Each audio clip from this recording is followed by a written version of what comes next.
There we go. Let me just get this. Hello, hello, hello. What's up, Kraken? Good evening.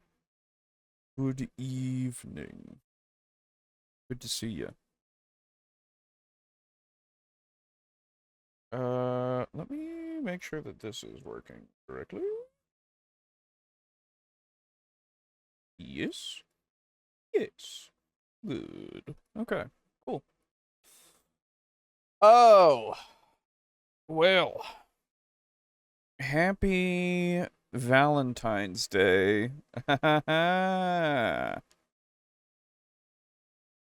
Welcome to the Valentine's Day episode, where we talk about death. Yay! I figured it was the most appropriate time, in fact, to revisit the, uh, revisit death, you know? So which host did you sack to learn about handling death? I didn't sack anybody. My God. No, Aiden should be here later. I don't know if Boo is gonna be here or not. Um, he might be working. I don't know. I haven't heard from him about tonight. I know that he's gonna be around so that we can do vampire tomorrow. So we'll be doing that. That'll be nice. But other than that, I don't know. Hello, Timothy. But yeah, so so for those of you who aren't in the Discord, which at this point, as well, there are some people who are probably not joining Discord just because of the whole like age verification thing that's happening with like Face ID and shit, which I understand if people don't want to give Discord their information and all that. So I don't blame anybody for not joining the Discord and stuff at this point. We aren't I mean, we're still going to be using Discord. Um and when the age verification Face ID stuff, unless it forces me to do so, I'm still going to be using Discord. We don't like do anything with any of the channels Discord that would be affected by it. So, we should be fine, I would hope. But yeah, unless it forces me to, in which case, ugh, you know. But like I was telling the guys in our private group chat thing, um, it's like I don't like it. I don't like what they're doing, but I'm still gonna use Discord because it's it's incredibly convenient, you know. So, um, yeah, I don't know. If we lose some people on the Discord as well because of what's coming, that's also fair. I get that. Um, but all that to say is, in the Discord, Boo made the joke that we would be covering Fatal today. It was kind of funny. I saw that, uh, and I was like, "Oh, that's a thing." Yeah, we're not doing that. We're covering death. It's gonna be great. Mostly active on Anime Planet forum. Fair enough. There you go. But yeah. So figured it's the most romantic thing, death. Obviously. Um, so happy Valentine's Day, basically, from me to you. Um, and I have a couple of videos here. I didn't put them in the description yet because I don't know if we're gonna get to both of them, right? So, I feel like at this point, I mean, I will put this one in the description because we are definitely gonna be covering this one first. Um, but I'm thinking that I mean with the format that we've been doing, right? Um, in the sense of hey, we're tired. Uh, uh, it's it's just good to have something in the chamber after the first video potentially, um, so that we can have more to talk about if we need more. So I have a couple of videos on death, which is neat. But the first one that we're going to be covering tonight is going to be from somebody we've never covered, that I've never seen before, and I'm excited because I always like covering new people, you know?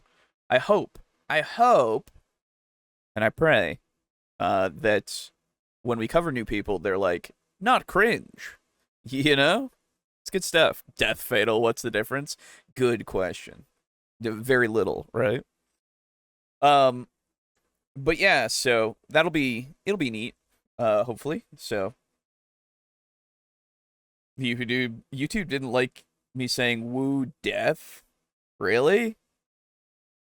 That's stupid. I'm sorry, Timothy. See, because like YouTube's weird, okay? So this is something that we've all seen, right? YouTube will just stop you from saying certain words, but like Draco Kraken literally said death right there. So like, what's you know what's going on, YouTube? It's fine. You can't just talk about the concept. My God. Never sleep and never die. True. Hey, Chara.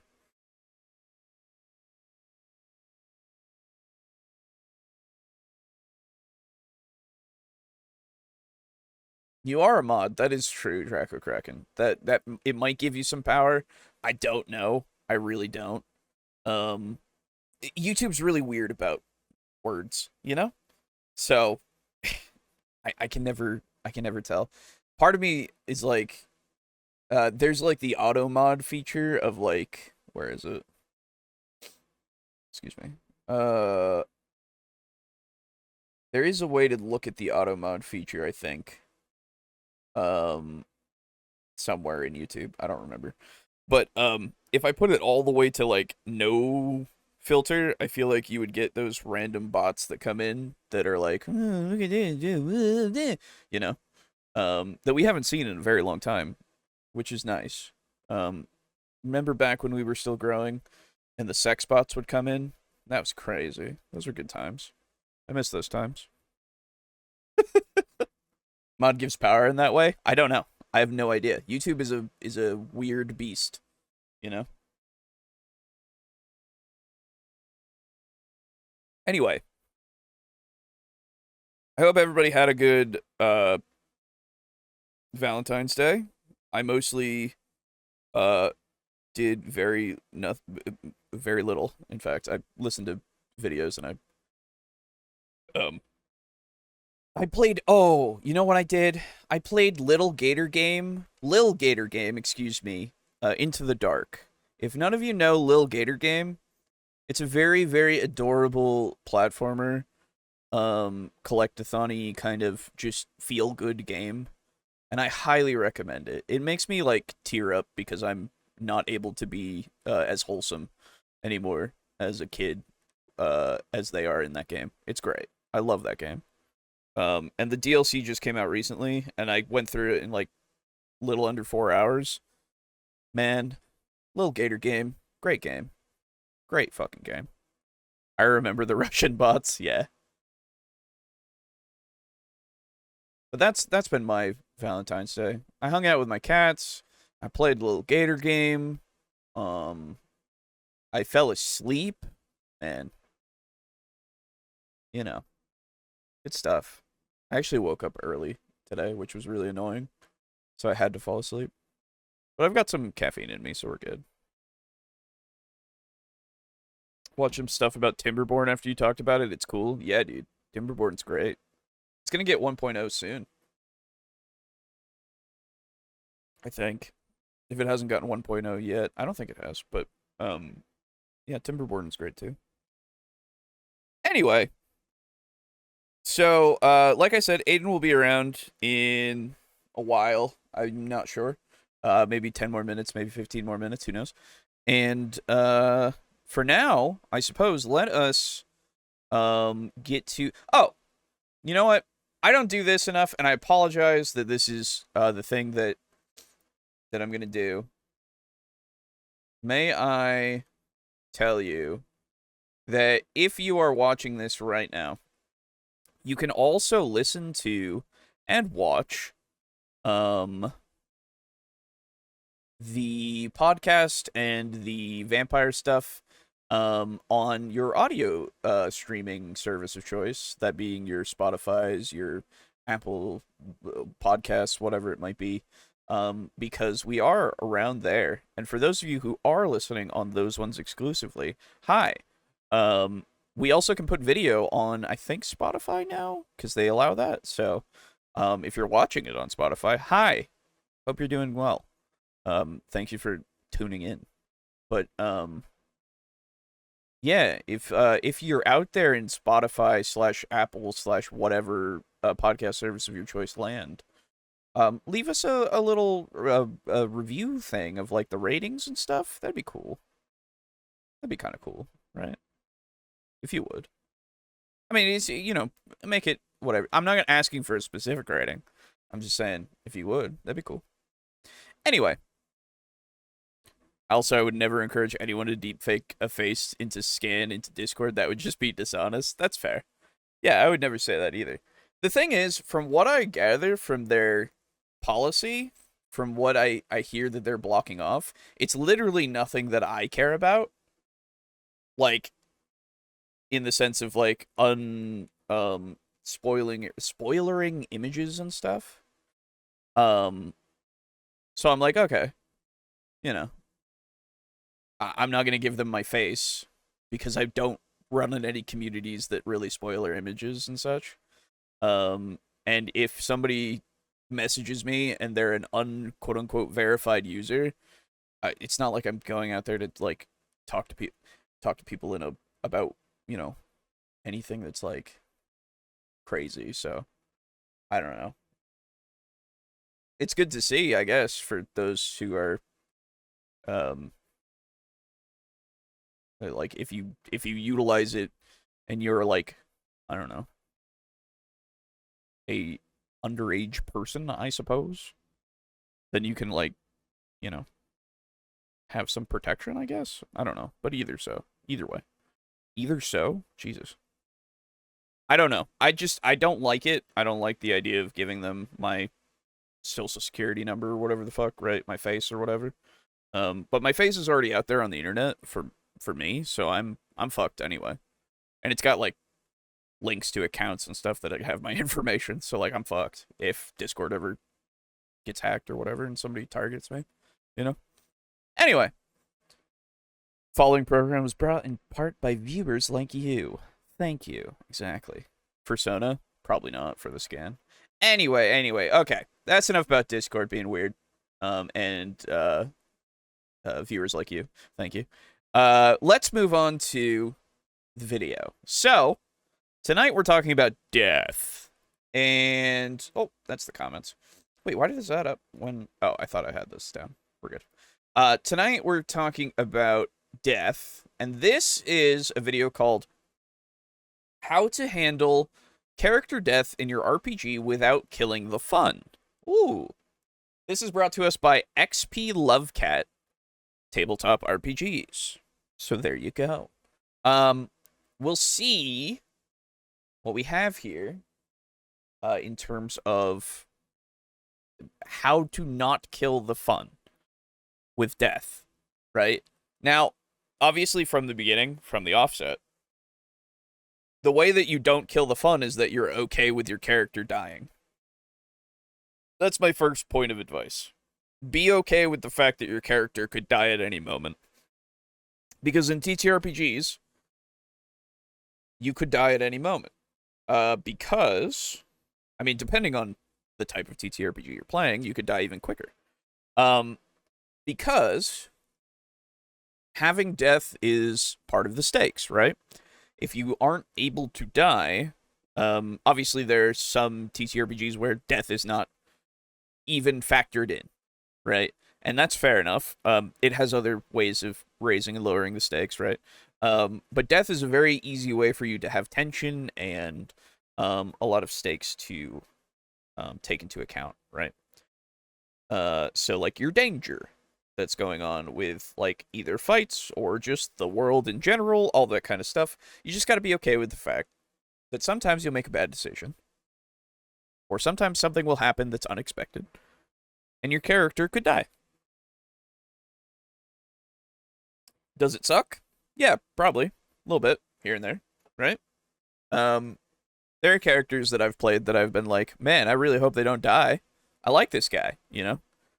Um, but at the end of the day, that's just part of the story to me, right? If my character's dead, usually it's because something has happened that is at least somewhat interesting, I would hope. And if they die unceremoniously, that also becomes a vehicle for other characters, right? It can, at least. Because, excuse me, I'm a little stuffed up. I don't know why. But, I remember there was a campaign that I was in where I was playing a character, and that character died because, the other players had decided to just kind of like have a conversation while my character was dying. Okay, and we were playing D&D, and I was used to the whole 6 seconds is around, right? And when they started just talking, when my character was still down, I made the decision that I would start rolling my death saves. Um, Now maybe that wasn't necessarily fair, quote unquote, to the other players, but I was like, the everybody is just kind of not paying attention to the fact that my guy has been um taken down and he's at negative health and he is dying. So what am I supposed to do here? Why would I not like act like my character matters, you know? Um to me, more so than what's going on in the situation, right? Um I don't know. It seemed like it worked for me.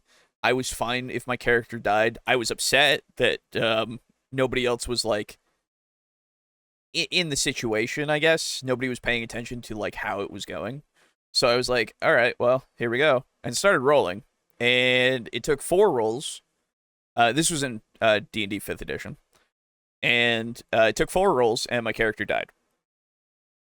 And when they finally got to the point of saying, all right, do you maybe you should take care of the guy on the ground, I looked at my DM and I went and I shook my head. I was like, Hello, sir. "Oh, hello.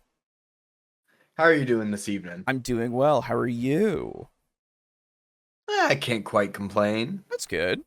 What are we talking about? We're talking about death. Ooh, boy. Yeah. Uh, that is one of my favorite topics. Right? Just like thematically, I think death-themed characters are pretty cool. Or are you talking I'm talking like about character actual death? character death. Okay. Have I ever killed a character? Yes, I have killed a character actually. Ooh. Um, I've told you about Gurman in my first campaign, Yes. the troublemaker. Yes, I Yeah, remember. yeah. Yeah, he tried. He got the entire party jailed, Yes. and then decided to stage a one-man. Um, he decided to bring them all free. Yes. A one-man jailbreak of the whole party. Yes. And when the barbarian saw him, the barbarian was so pissed at him that he kicked him. And accidentally kicked him so hard into the bars that he died. Ah. I see. I don't Yeah, remember that. Nat 20s are a bitch. Ah. Yes. But also, like, I don't know. I kind of feel that Gurman had been deserving to die for a while. Yeah, there is sometimes where that happens, right, with a character. I just, what are you gonna do, right? That being said, it was a session where, like, I believe one or like two of the party was absent. And I was like, Well, without the entire party here, we can't say actually what would have happened. And Mm. so I pissed out and we restarted the whole day. Mm-hmm. Mm-hmm.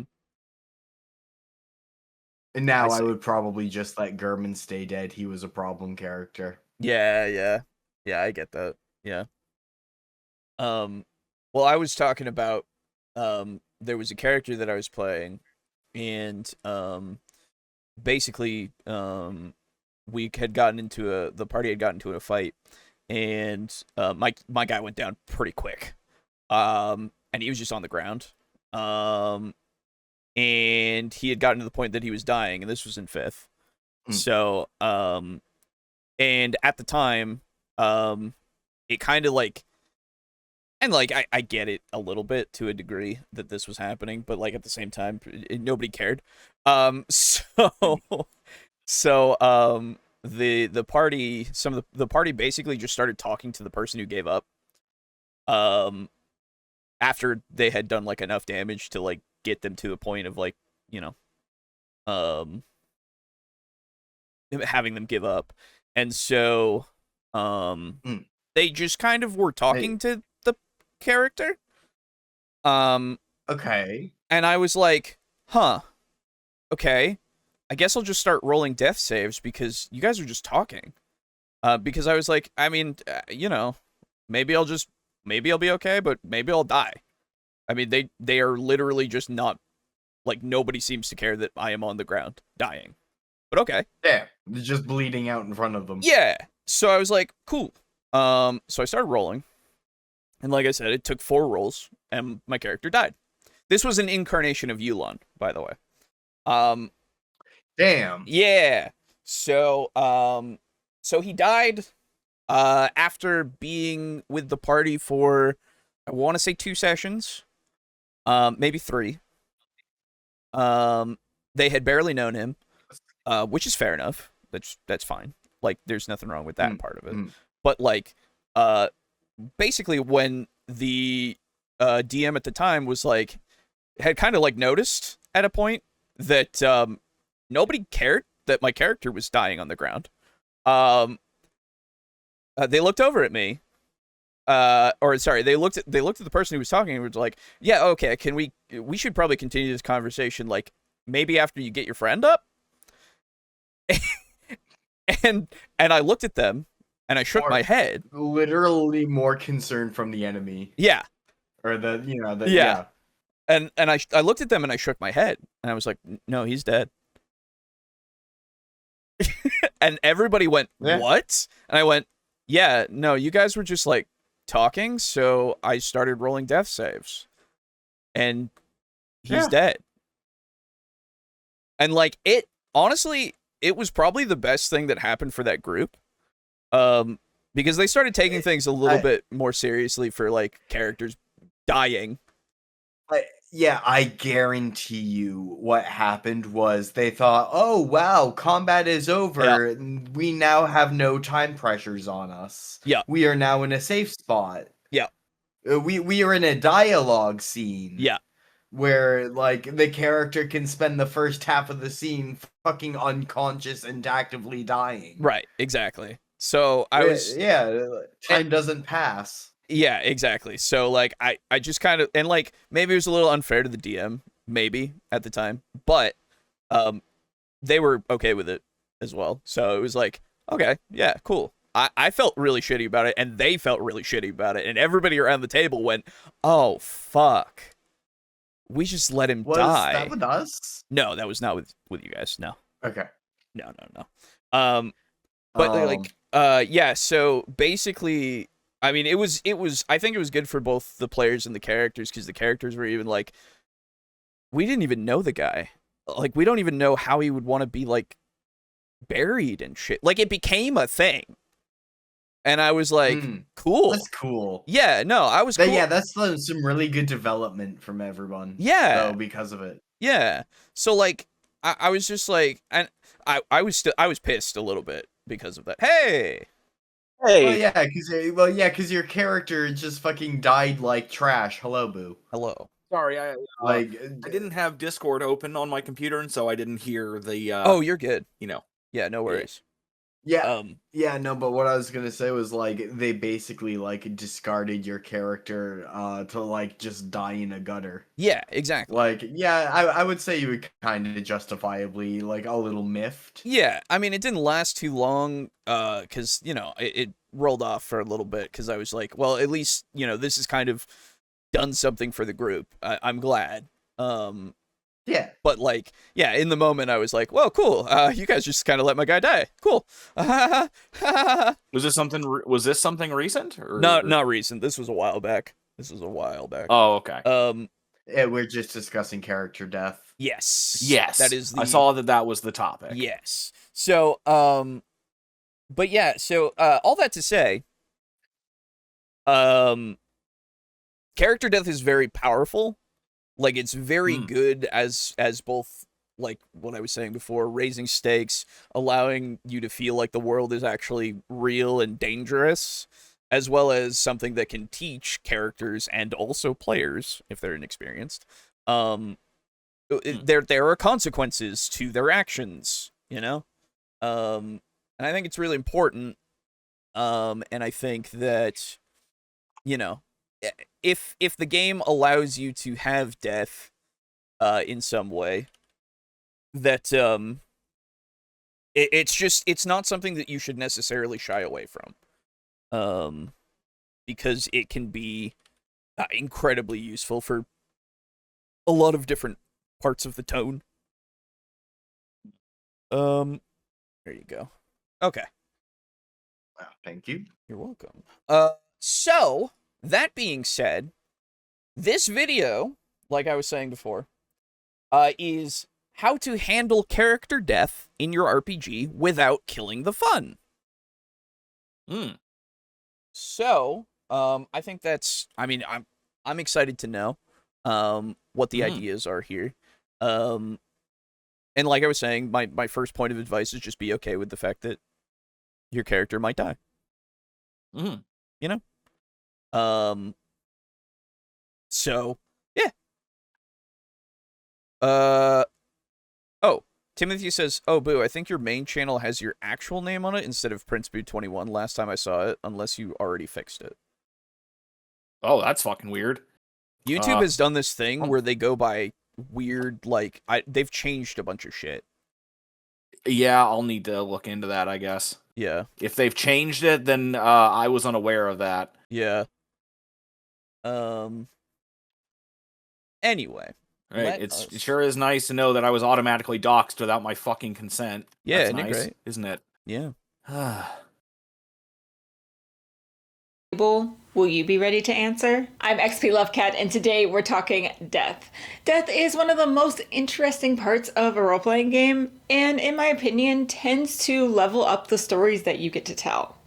Often in my group, the moments we tell stories about years later have to do with character death. I say that to let you know not to be afraid of it. Oh my gosh, did this video just become existential?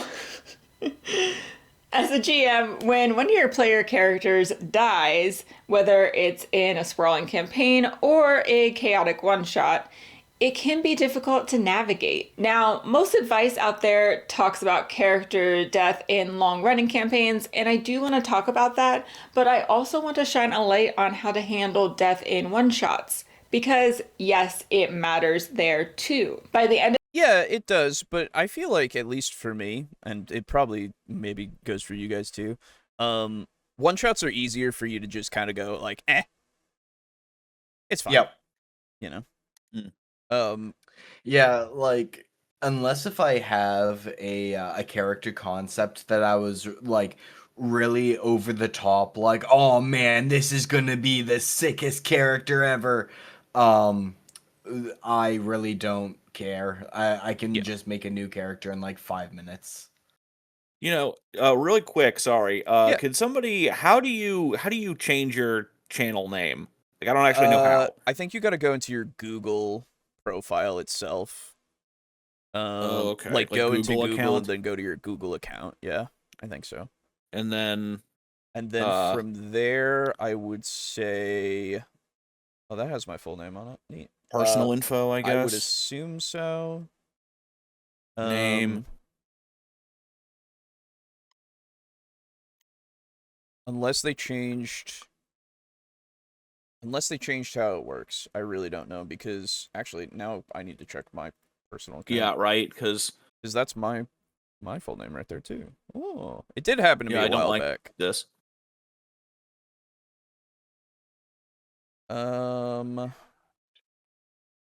Sorry everybody. This is this is slightly important. I apologize. Oh, you can also do it through your channel customization on your dashboard. That's where I changed it for this. Okay. For my personal channel. Let's see.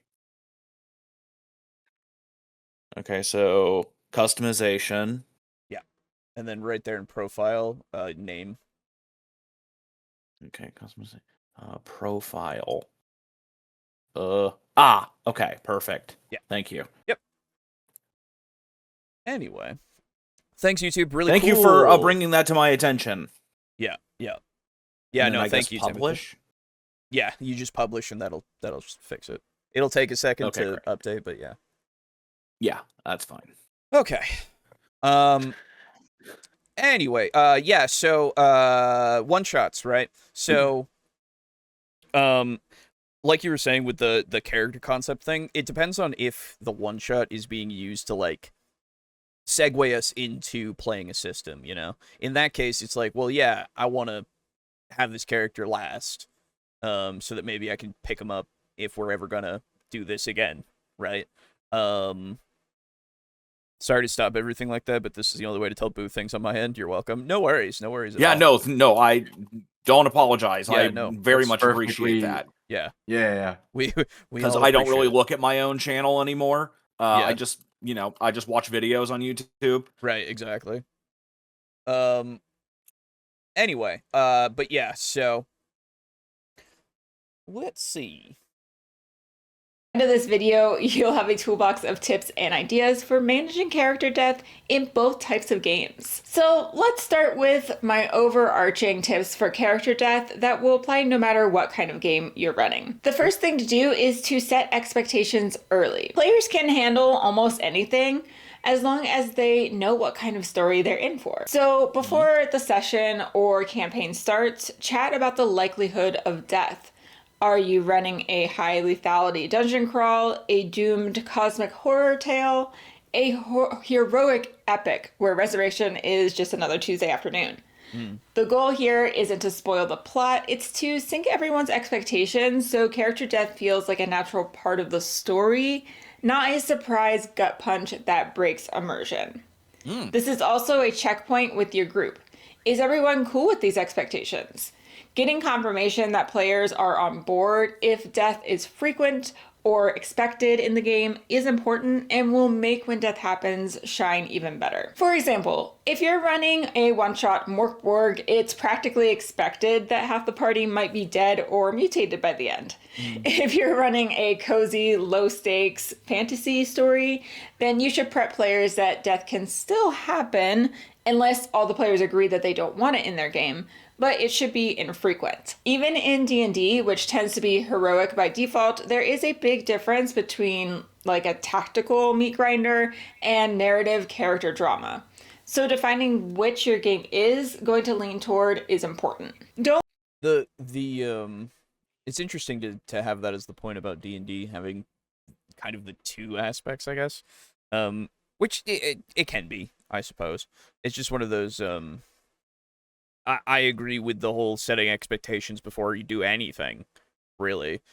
Right, because you're just talking with your group and you're making sure that everybody knows what's going on because you have the idea and you're hoping that they're like, yeah, I want to play that. Hell yeah. You know? Yeah. Pretty easy. Not anything really to comment on besides. Yeah, the only thing that I'd maybe add would be just to appreciate how different death feels in both of those contexts. Like if you're signing up for a meat grinder campaign, you're probably showing up for like ready for 3 or 4 character deaths like per session, maybe even. So like whereas in a narrative campaign, a character death is like it's a real pause for everyone.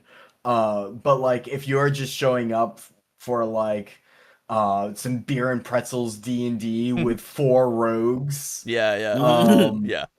then like there can even be a sense of entertainment or even humor in how the characters die. Like, oh man, that one got fucked. Yeah, absolutely. And I think one of the most important things that I take away from it is when the last time I had a character death, it wasn't really a problem so much as it was just kind of annoying because the last time I had a character death where I was the one that died was when we tried playing that little haunted house module that Brogan wanted to run us through. Yeah, the Pathfinder 2 one.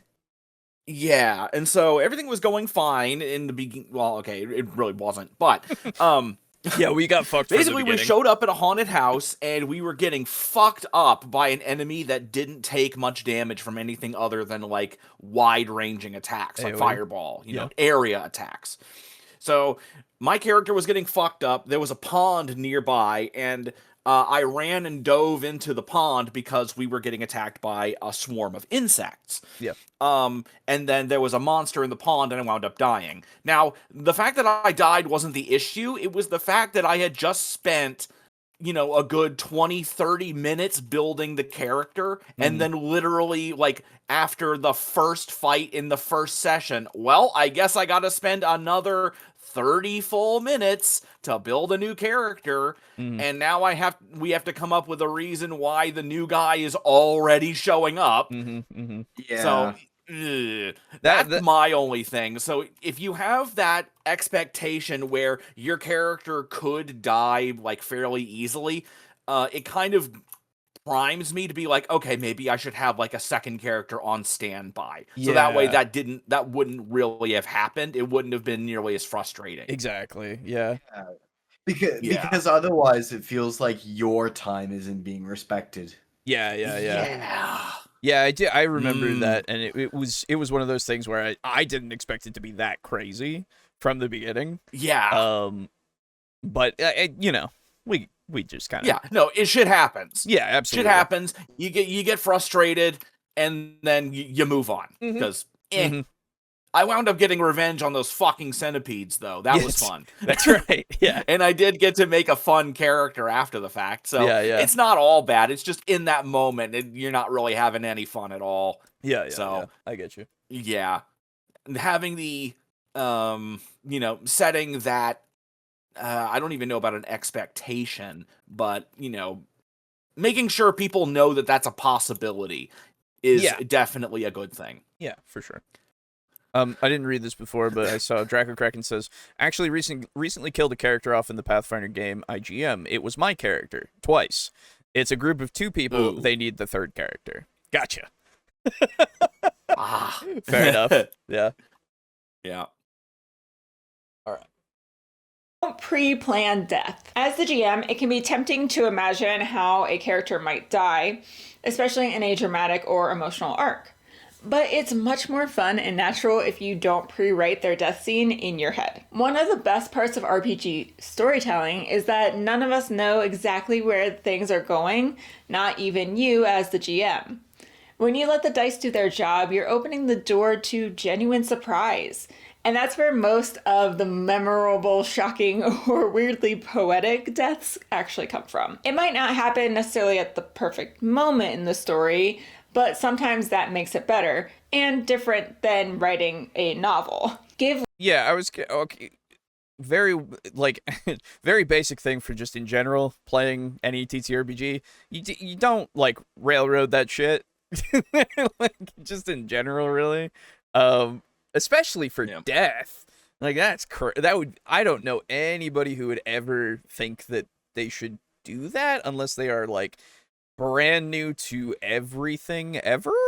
I guess. Mm, I could see it in like one scenario. Okay. The only thing that comes to my head to have like a pre-written death scene, this would be for like a player Sure. who's playing a Slayer.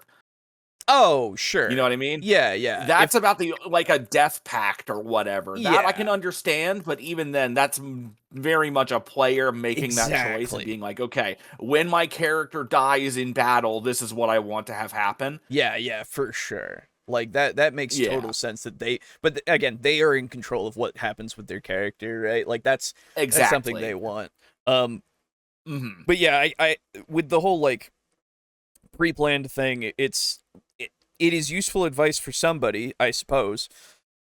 But at the same time, I'm like, So- yeah, Yeah. I will say the most thought I've ever put into a pre-planned character death was a character whose death had like lore and like god implications. sure, Okay. For like a cleric, for like if a god had like a message to give to a character. okay, And like if I suspect a character is gonna die, I may like do some thinking about what that god may say to that character in that character's final moments, Right. if anything. right. But Mhm. I think what she's talking about in this is the pre-planning what the character, like how the character dies, not necessarily what happens when the character dies, if that makes sense. Mhm. Yeah. Yeah. Yeah. Okay. Yeah. Which, like, I yeah, they're going to fall in this boss battle. yeah. Exactly. Yeah. It's Yeah. very strange Which to is, even like, really consider. yeah. It seems almost like it would open the door to like spiteful DMs. Yeah. To be like, oh well, that character's death was necessary for the story, and not because like they wouldn't give me a bag of snacks or whatever. I don't fucking know. Right. Yeah. So there is a way that you can do this, but it's not PC death. It Yeah, is oh, yeah. NPC death. NPCs every That is how Yes. you can do this properly. Yes. Yeah. Where it's like Call of Cthulhu or any horror game, really. Your characters walk outside the building, and then you hear a bullet, like the crack of a gunshot, and the fucking NPC's head next to you fucking explodes. Right. It's like, oh my fucking god! That's how you do that kind of shit. Yeah. You don't do it with a PC. No. Yeah, or sometimes you're in a forest and you stick a shotgun in someone's mouth and you Kurt Cobain them. And Yeah, that's right. afterward- Yes. And they're asked to roll And then intimidate. afterwards you Yeah. go, oh shit. Yeah. It's like, oh shit, I guess that I'm wasn't very insane. intimidating. All you did was Yeah. blow his brains out. That's crazy. That's Whoa. fine. Yeah, no, I see that every day. Although hilariously, that's actually one of the one times where that could work, because they're fucking cultists who have seen beyond the veil of reality. They don't really There give is a shit about potential someone's there. head exploding. Yeah, there is a potential there for sure. But Draco Kraken says, I could see pre-written death if you made some deal with a devil and the player made a conscious choice to not uphold it. Yes. Yeah. That requires the players, like, basically to make that choice, right? So it's not you pre-writing it necessarily. It's just you upholding what your the PC has made this pact, right? Like the terms, excuse me. So yeah, I mean, obviously it is something that you want to avoid more often than not with players specifically. Oh, this was something actually. Sorry, I just remembered. Juice sent me a message because I was messaging him about when he wanted to come on again, and he sent me a thing where he was doing a live stream, and good old Scott Garibay showed up in his live stream. Yo, Yeah, I gotta send it to you. oh Guys. god, Hold on. No, it's pretty great. that's Hang on. fucking weird, Yeah. man. Like, what happens when you meet your celebrity crush? Yeah. He would never show up to one of these. Absolutely not. No. Yeah, no, that's it's so weird. Yeah. Anyway, Juicers. Yeah, I don't know. Maybe that's his community's name. I don't know. Yeah. When is the Garibay iceberg video, guys? Oh, Jesus. You could Please that could no. be done. That could actually It be could done be. very well. I'd fucking watch it. If somebody makes that, oh god, we'd watch that immediately. That'd be great. Oh yeah. Give me like a 10-hour documentary Yes. on Garibay and Yes. make it narrated by Jeno Samuel. Narrated by who? The same person who did the Chris Chan documentary. Oh. Yeah. I think I would prefer Frederick Knudsen from Down the Rabbit Hole. Okay, yeah, he's a good I choice, think I'd too. want him. Or Seth Zintak.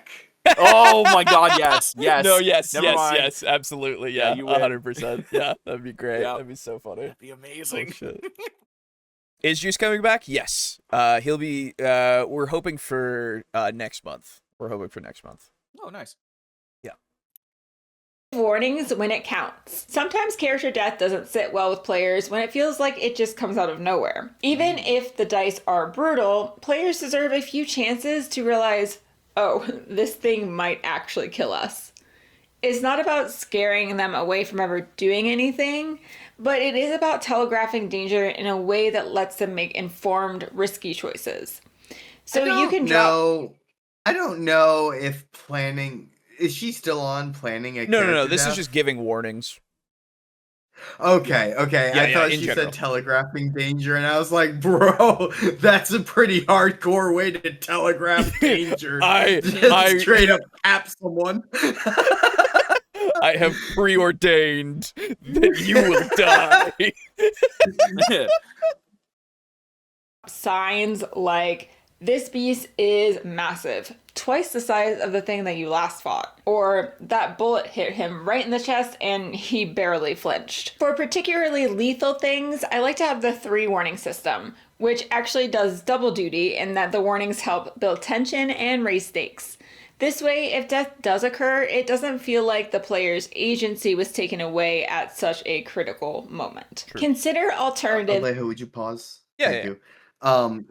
This very much reminds me of you telling me about the players looking down the hallway and seeing like a bunch of blood stains down the middle of the hallway, and them going, it may be trapped. Yeah.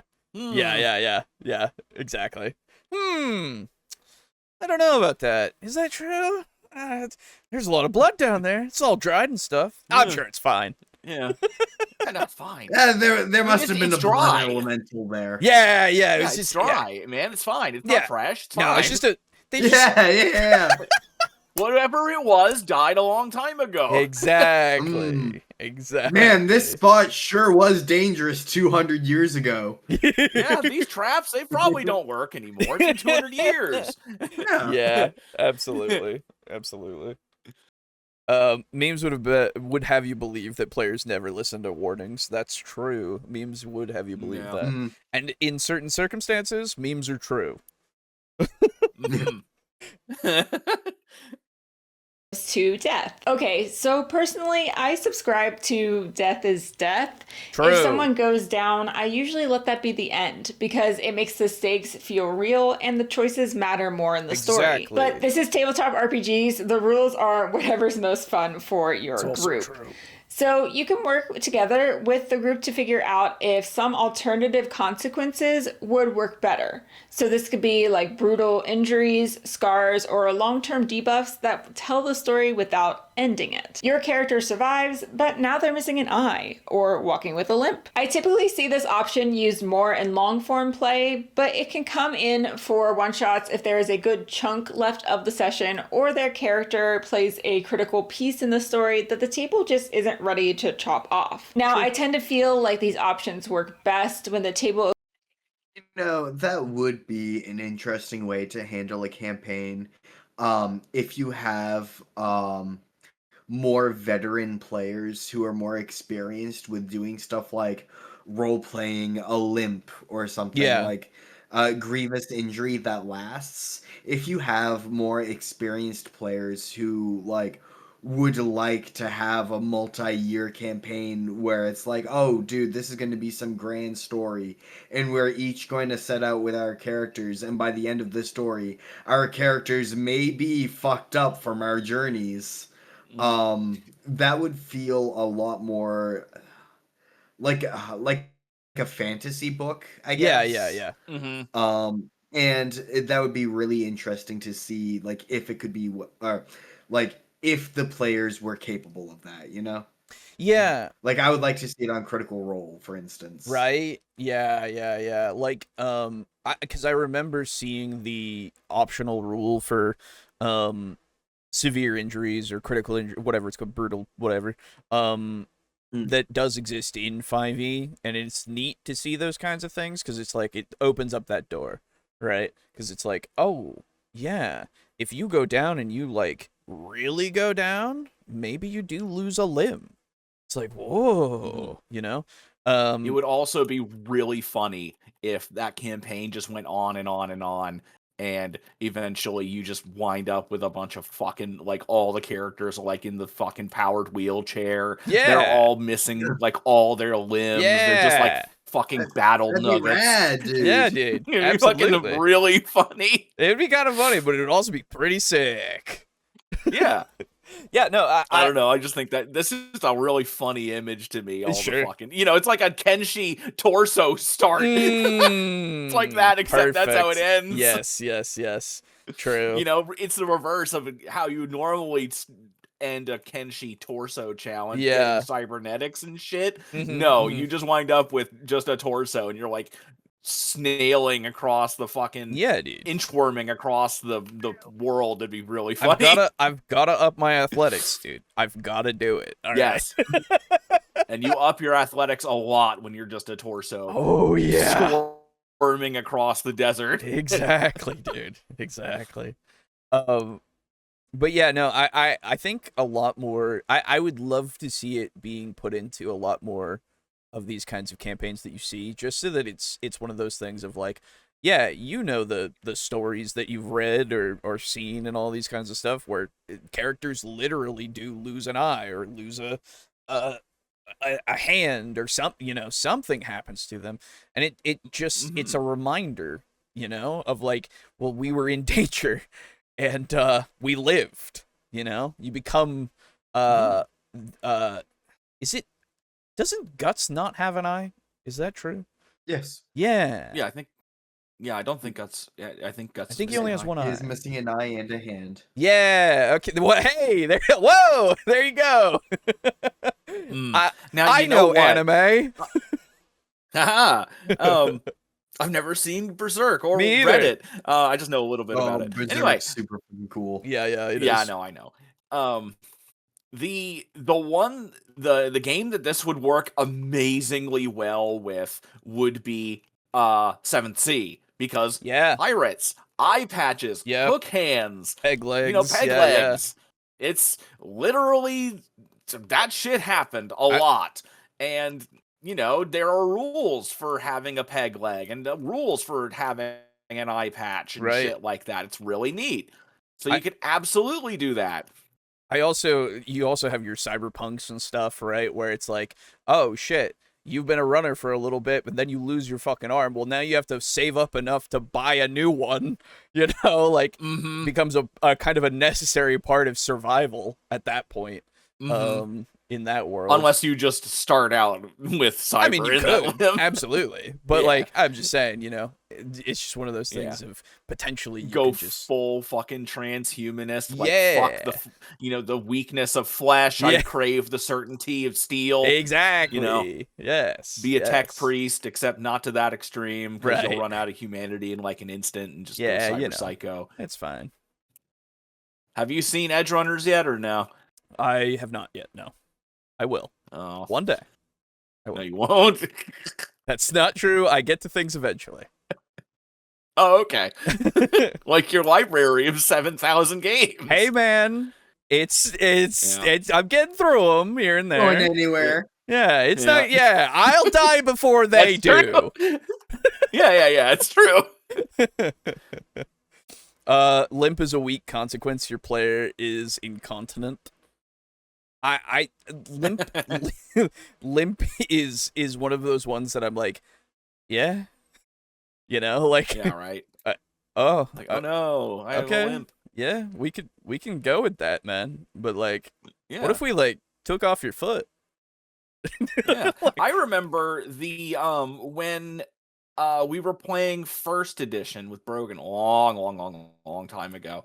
We wandered into a cave that had a white dragon in it, oh, and there was a door that I want to say Aiden opened up, and he got blasted full fucking force with ice breath and instantly dropped. phew. But instead of having him die just instantly, Brogan and him talked it out, and he wound up going deaf in one ear after his ear was like frozen instantly because somebody Ooh. yanked him out of the way just in time.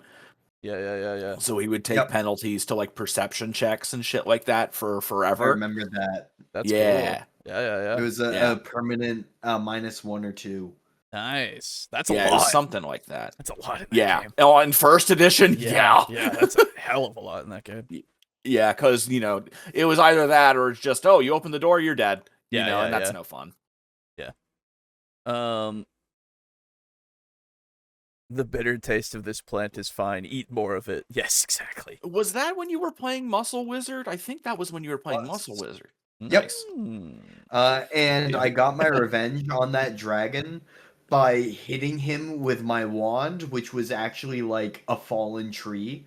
Yes. I remember that. And like pinballing the dragon's head between the floor and the ceiling of like that shallow cave. Fuck Yeah, dude. It was a small little cave. It was great. Fuck yeah. That's awesome. And then I got my fucking head exploded, which sucked. Yeah, you did.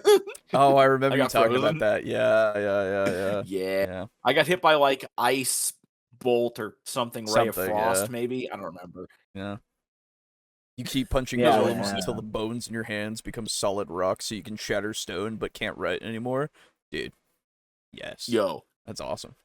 So you fucking become what the fuck is his name from Baki? The guy who loses his hands and then Dopo Orochi because he fucking I don't loses his hand to something. I forget what. And then he starts punching people with the stump. And he's like, man, I trained so hard, I wish I didn't have hands. And now that I fucking don't have fingers, I don't need to worry about breaking them. He just like punches people with his That's stump. so dumb. Baki is so fucking Baki stupid, is so man. dumb. Yeah. I think I remember that. I think I've seen that. Yeah.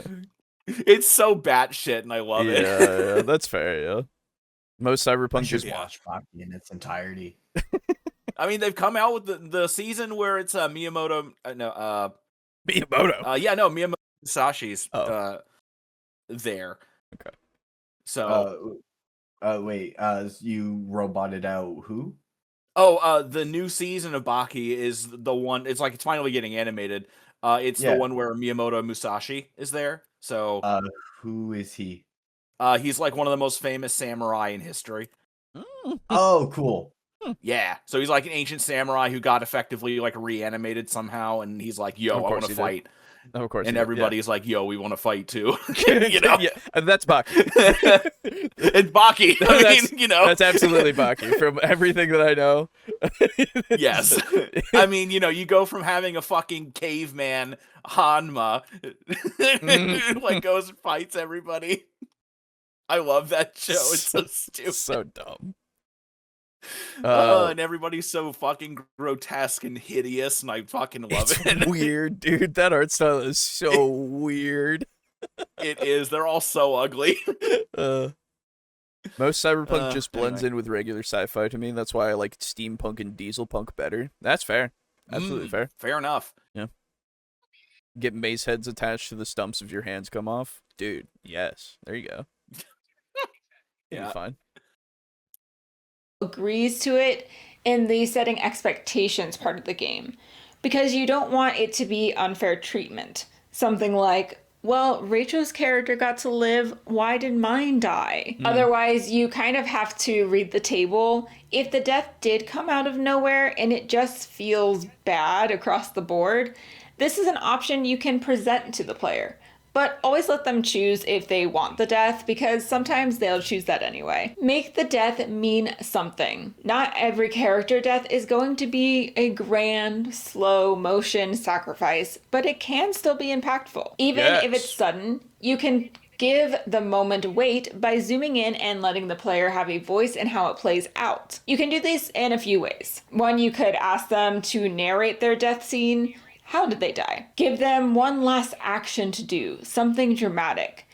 I usually let the rules get fluffy on this one and favor the narrative. Or something as simple as, what are your final words? Giving the player that space makes the moment theirs, not just something that happened to them. The other It's always nice to give the scene to your players, you know, whether it be them finishing off a monster, whether it be them dying in this case. Like, it is nice to see these kinds of things, because at least for our group, we all kind of come up with creative shit a lot of the time, and it's just nice to give that opportunity for that, you know, just to see the vision that they're coming up with, because it also just helps with them, with the death thing especially. It also just helps your player just go, well, now yeah, I've died, but like now I can kind of make it my own in a way, right? It feels less like the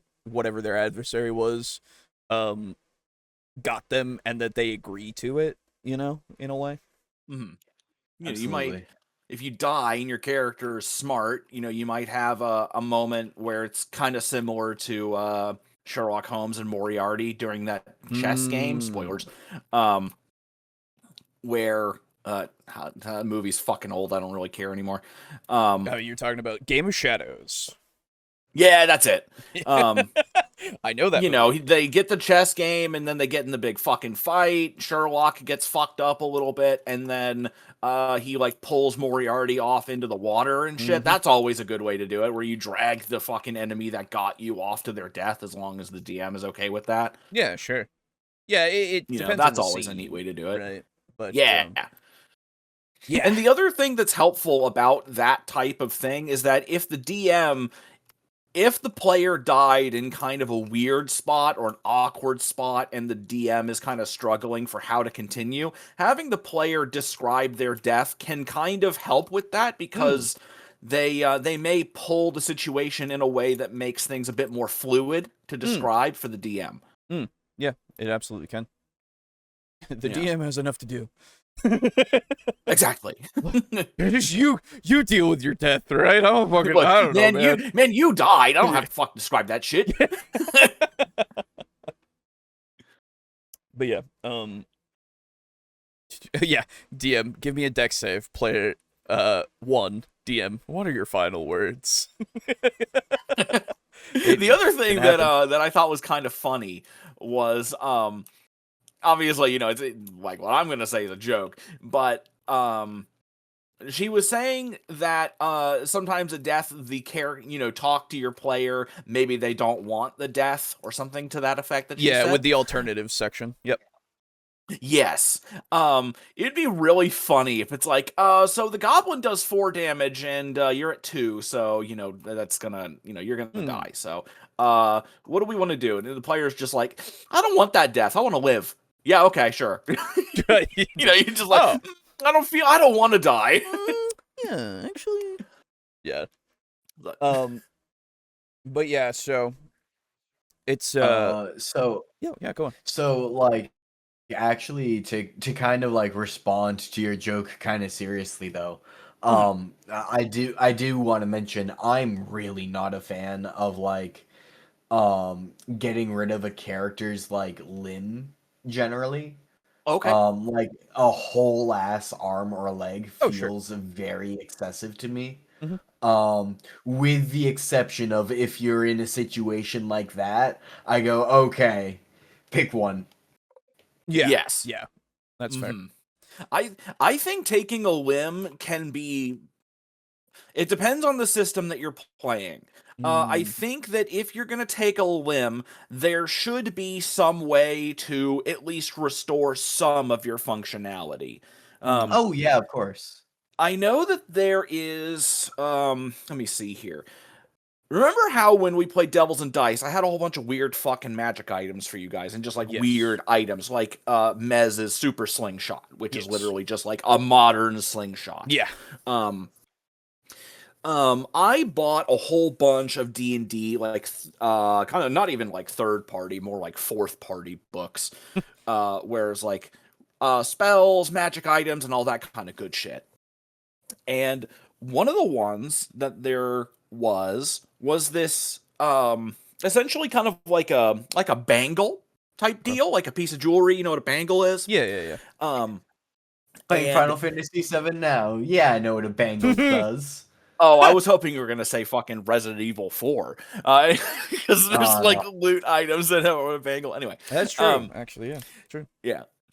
So there was this magic bangle that when you put it on, it gave you like a ghost limb if you were missing a limb. Cool. That'd be cool. But it's this super rare, expensive item. And so, like, you say you go on an adventure and there's like a fucking enemy that has a Vorpal, attack with Vorpal, Sure. and you lose a limb. Well, now you're like, well, shit, I lost my fucking arm. And then, like, you go to like a magic college. It's like, oh, is there any way we could like magic me up something that could maybe fix this somehow? And they're like, well, we don't have a spell for that, but we know of an artifact that you could, fucking wear, and it would give you like a ghost arm. Won't be as strong as your old arm, but, it's an arm. Yeah, it's better And than so- nothing. Exactly. So it's kind of like magic cyberware. Yeah. So I do really like the idea of taking a limb as long as they can replace it in some way. Yeah, I mean, like, there are some things like, in something like your Call of Cthulhu and such, right? Where it's like, if you take my limb, I am totally fine with being shit. Like, Yes. you have fucked me up, and that feels appropriate. Yes, because it's Call of Cthulhu. Exactly, right? And in those kinds of cases, you can obviously just retire the character and have them, like, you can have them come back and do stuff too, but like, Exactly. but you can retire the character after the fact, and it's like, well, they're out. Yeah, they're out of adventuring, but they are still perfectly capable of being like a skill monkey. Yeah, you could have them do a bunch back of other home. stuff. Hell, you can even take them on future adventures, and they just don't go into the field necessarily, or they go into the low risk kind of situations. Yes. If you go to a city to do a thing, they may be able to go off and do like the investigatory stuff while your other active character is going into the areas that might have monsters or conflict in Yeah, them. exactly. Yeah. It really just depends on how you utilize what happens, right? With those kinds of things, because like, yeah, losing an eye and stuff, it is kind of it hampers things, right? But like at the same time, for me at least, it doesn't hamper it enough that I go like, I can't, he can. Yeah, he this can character's ruined. Yeah, no, he can keep going. It's fine, Yeah. all that kind of stuff, right? It's just like, first, it depending on the system, right? But like, yeah, I like the idea of maybe even for something like a fantasy setting, it's like, well, you lost your fucking arm, but hey, there's a guy who wants to make a deal with you. Like, yeah, you can give them like deal, you say? you can give them options, right? Because of that kind of stuff. And make it so that it's this thing that perpetuates their narrative in a different aspect, where it's like, oh, well, now you kind of have to deal with the fact that you now made a deal with some devil. It's like, Yeah, it kind of smelled a lot like ink. He was really small and kind of annoying. and and now you're like, Yes, contract. yeah, it's a big ass contract, and your arm is now like inky and gross all the time, and when it gets wet, That would actually be it, pretty fucking sick. oh, it'd be sick as fuck, right? Like if you had like a cool fucking like ink arm, Yeah, that'd be dude. sick. It's like And its you have own to sign kind the of weapon. contract with your like inky handprint. now. Yeah, dude, That'd be awesome. It'd be really cool. Yeah. that is one reason why I'm really happy that you basically all your characters survived, because if we play in my fantasy world, they're still there because they're immortal devils, you know what I mean? Yeah. They're there for all time, everywhere, all the time. Yeah. It's great. And so, like, oh, if there's something happens to your fucking material world characters, you could absolutely make a deal with one of your own characters. It'd be fucking great. I would be kinda cool. totally down for that. That would be pretty cool, yeah. Yeah. A character dies and you can't afford resurrection, so you take them to a wizard circle that has them resurrected, then uses them for a magical experiment that permanently alters them. Ooh. The other thing that you could do would be the what is it? So it's not the same in D&D, but you know how in a lot of sci-fi shit there's the whole like clone and transporter paradox thing, Yeah. where you know exactly what I'm talking Yeah, about, yeah. where if you get in a teleporter, are you being teleported or is your original self being destroyed Yeah. and then a exact copy being created? Yeah, you know? yeah. It's Soma. that, which is always a fun little mind fuck to think about. I love those. I really like the idea of the magical chop shop idea for a character revivification. Ooh. At low level, if they maybe can't afford to revivify, be like, Mhm. oh yeah, you get maybe brought back, but now one of your legs is a deer leg. Yeah. Yo! Yeah. Matter of fact, actually, in my first campaign, the big bad of that campaign was a fleshmancer, who Cool. had kept himself alive for like hundreds of years by like grafting off like the portions of his body that were dying, and then like grafting on new portions that were like younger flesh. Yeah. And Cool. so he was this weird mishmash of like bodies, a real Frankenstein's monster Yeah. type. Cool. His name was Malnox, but his sort of name that he went by was the Patchwork Doctor. Yeah. Nice. Yeah. That's very cool. Good stuff.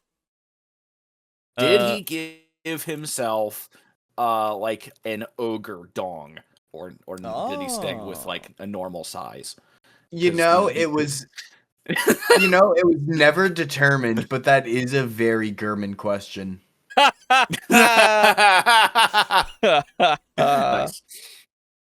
Too many of those experiments and they go fully insane. Oh yeah, if they keep Yeah, dude, it's literally like Cyber Psycho. Yeah, exactly. Too Yeah, many magical dude. resurrections. Absolutely. That kind of Have the characters start having dreams where they're just standing in a field eating grass. yeah, because of the deer. Yeah. Ooh. Yeah. I like that. I like that a lot. I like that a hell of a lot. Mm-hmm. It's so frustrating to come up with all these good ideas when we can only play like one campaign at a time. It takes fucking years to finish one, you know? Yeah. You know. Feels bad. Guy who wants to make a deal to the one-armed adventurer looks like he could use a hand. God damn it.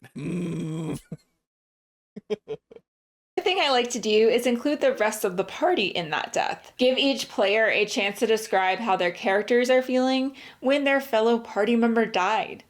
Maybe they just met this morning and it's more of a scare for them versus any empathy towards that character. Or maybe they've been friends for years and they're having trouble focusing on the combat at hand because they're shocked by the grief of their friend dying in front of them. Pausing the narrative a bit to dive into the emotions of the other characters gives more of a spotlight to the character death and enhances the story. I always like It absolutely, like, I we don't really do like check-ins and stuff, right? Like we don't necessarily do that because we kind of utilize what's going on in the narrative and just kind of react a lot of the time when we're playing, right? But I don't see it as a problem if you want to do something like that, right? Because it's just like I do want to know what other characters are thinking. Absolutely, I do. You know, I want to see how they're going to potentially change because they've lost somebody. Like if that matters enough to them that it would change them, even. You know, there's a lot that can be said, just from the reaction that happens after a death. for sure. To check in afterward. After the session wraps, or even during a quick break, it's worth taking a moment to check in with the player whose character just died. Sometimes they're totally fine and excited that they got a really good story out of it. Other times, they might feel a little bit bummed, blindsided, or unsure what to do next. And the only way to know is to ask. It shows that you care not just about the story, but about the people telling it with you. This doesn't need to be super heart to heart either. Often at my table, it's literally just, you good? And then they do a head shake and I give them a thumbs up. And that's it. It's just a little check-in to make sure everyone's doing okay. Now, the cool thing is I will say the one thing that I've done so far in the in current vampire campaign. Whoa, if you haven't gotten caught up, you should get caught up. Is when this is spoilers for those of you who haven't caught up, I guess. Davis was going to die, maybe. Yes. That was a thing that might have happened. And so I had when I took Aiden aside, I went, "Hey man, this is a thing." You good? You good? And we talked it out. It's that fucking it's that old anime screenshot with the guy's like smiling. He's got his hand on the guy's shoulder. Oh yeah. Oh yeah. It's that. You good? You good? Yeah. Yeah, I remember in that moment, like, feeling the tension of, like, oh boy, I may, like, lose Davis. Yeah. But, like, I don't know, like, because I've played TTRPGs for so long, I was like, I just want his death to be, like, meaningful, you know? Yeah. And I gave you all the information, gave you all the options, and made sure that we were, like, good, you know? So yeah, and going out in that way would not have felt particularly meaningful. you're right. Sure. Yeah, exactly. But it was just one of those things that I just wanted to make sure that, like, we would. Oh yeah. Yeah, we would be okay. I'm sorry, what? I was just. You're lighting up green, Alejo, but I'm not hearing you. Oh, can you hear me now? Cool, I cannot hear you. Whoa! Sussy. Oh shit. Hold on. No, my computer's not muted. Let me try increasing your audio level. Oh, closing that. Try speak. Hey, hello. I hear you. You hear me? Okay, cool. Yes. Yeah, no, I was saying, I had just wanted to make sure that you were fully aware, right? Oh yeah. That's the biggest thing for me, at least, in those moments where I know that this could, especially for Vampire specifically seems like it's very good for having those kinds of moments where I can absolutely take somebody aside and make them aware of what might happen, right? So yeah, yo, you about fucking die, bro.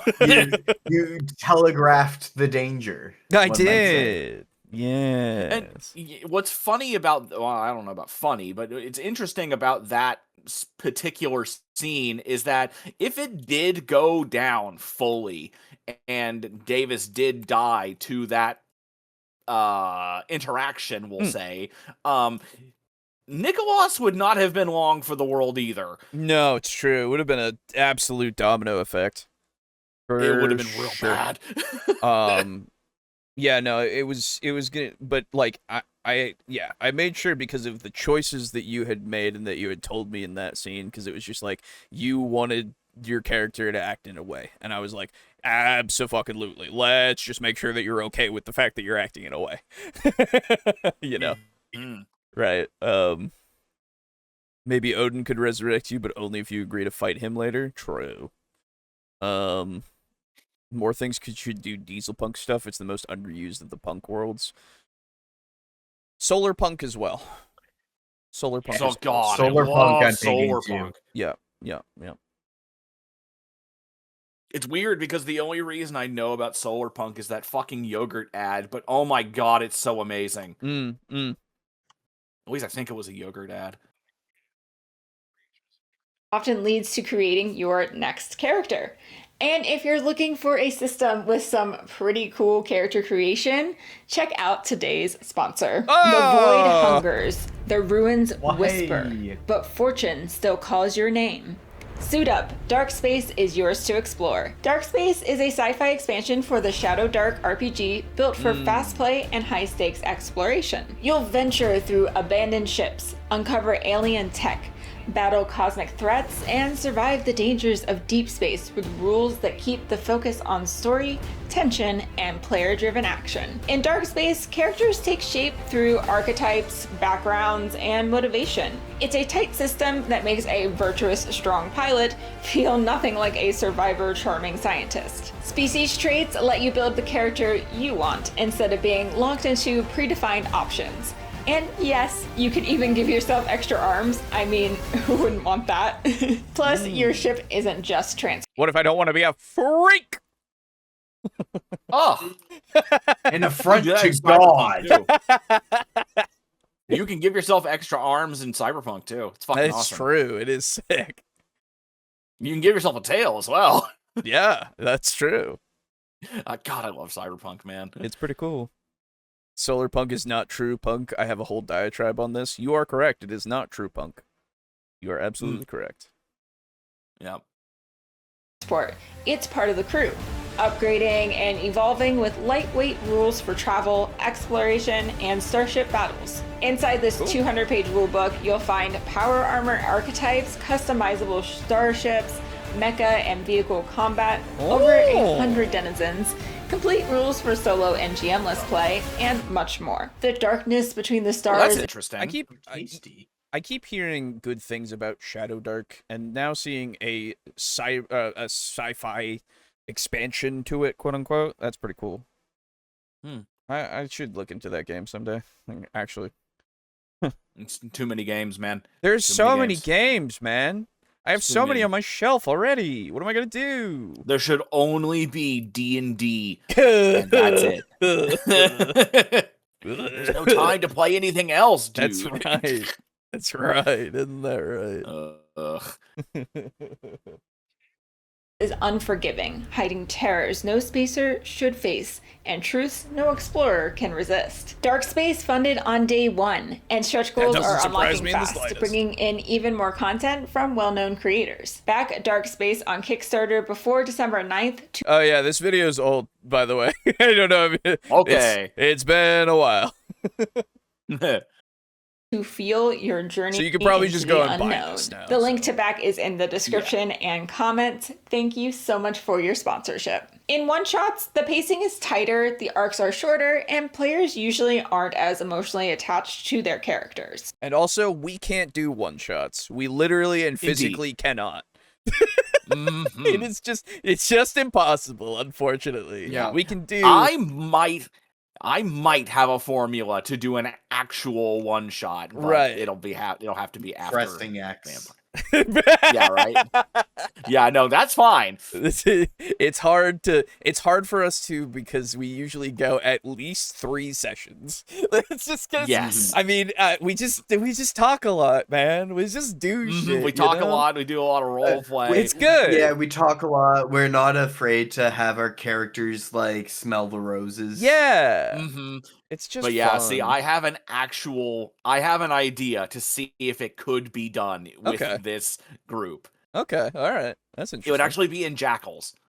Oh, okay. Yeah, All like right. the one time, like I'd love to one day try that system. Yeah, out, yeah, and yeah. I get you. And I'm thinking after Vampire, I would love to try to run an actual one shot that would go for a single session. Okay. Yeah, we could try it. Yeah, We could absolutely try it. yeah.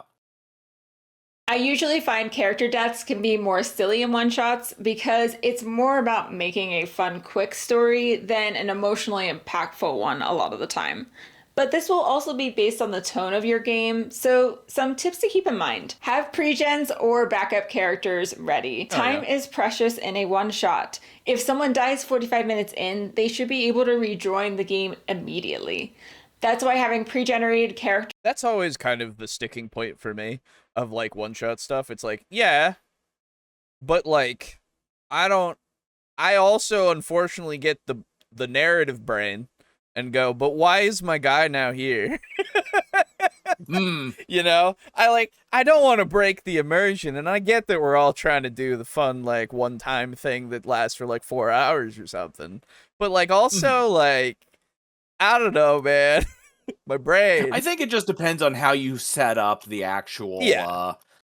It just depends on the setup. Yeah, A super easy way to do it is, like, say you're going to some ruins or something like that. Sure. You just have a party of people who are going to the ruins, and the first wave of characters, Oh, yeah. if one dies, then someone that's on the outside team joins in. Simple as that. Yeah. There are absolutely ways to do it. Absolutely. Yeah. On hand is a lifesaver, especially in systems like Call of Cthulhu or Delta Green, where the death rate is high and the tone. I never hear people mention Delta Green. Honestly, like, that's so cool. It's always Call of Cthulhu. It's never always Delta Call Green. of Cthulhu. Yeah. Yeah. Is unforgiving. You can even have a little stack of backup sheets or archetypes prepped, like the local farmer with a shotgun, or the skeptical professor, or perhaps the cultist who's reconsidering his life choices. An example of this is when I played a historical scenario from the Horror on the Orient Express, which, yes, I know that's a campaign, but the historical scenarios often play like one-shots as they're kind of its own contained thing. So this particular one, I had read it and I saw how deadly it was, and I just knew we were going to have character deaths. So I put together a stack of pregens that I took with me. I also set expectations for my players. So I remember I had sent them a text earlier that week just to let them know, hey, Saturday's probably going to be a bit messy, just so you know, and are prepared for that. And then when I arrived, I again reminded them and pulled out my stack of pregens and said, don't worry if you die early. There's plenty more you can choose from. There are plenty of compartments to this horrible train. Mm-hmm. They will and like spit out so many people.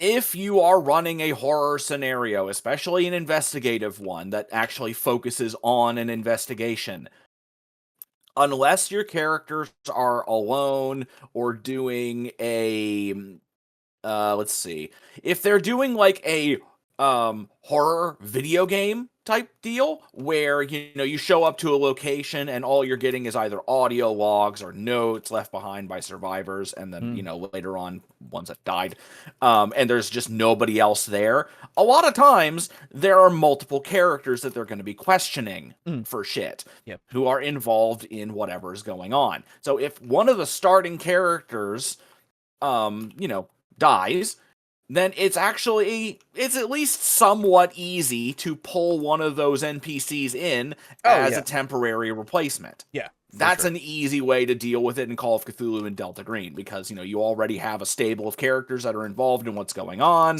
and who knows, maybe they will have seen some of the bullshit that's going on, and they're actually psychologically prepared, and that's an easy way to do it. Yeah, for sure. Yeah, it's just, you just gotta get some stuff going. Yeah, just use your NPCs. Use your NPCs as your pre-generated characters. Oh, you died? Okay, here you go. You play as him now, at least until the adventure is over. Yeah.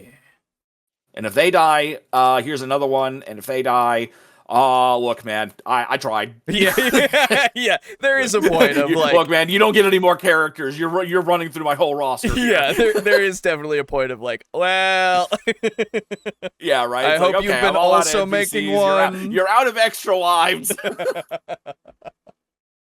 Yeah, to be fair, sometimes when you're playing, you can just be like, yeah, no, dude, I'm good. I'll just watch the rest, because like it's really cool and everything, and I'm fine with the fact that I don't need to play. And I kind of want to just chill the fuck out and watch. Yeah, there are definitely points, right? Mm-hmm. And yes, we had plenty of deaths. Also, this is a quick little spoiler for what's coming in 2026. I will be talking about the Horror on the Orient Express. Embrace the horror or humor, or both. The beauty of a one-shot is that nothing has to carry over. One-shots are great places for weird deaths. You might want to lean more into that horror, make the death nasty, describe every psychic shriek and blood-soaked second. Or maybe the cult leader swings his ceremonial dagger, slips on goat blood, and accidentally impales your rogue. Now that makes for an unforgettable story, Sure. but not one that really fits if you've been playing a character. Or maybe Strahd accidentally, maybe the NPC accidentally, like, basically killed Strahd. Why you gotta bring that up every time?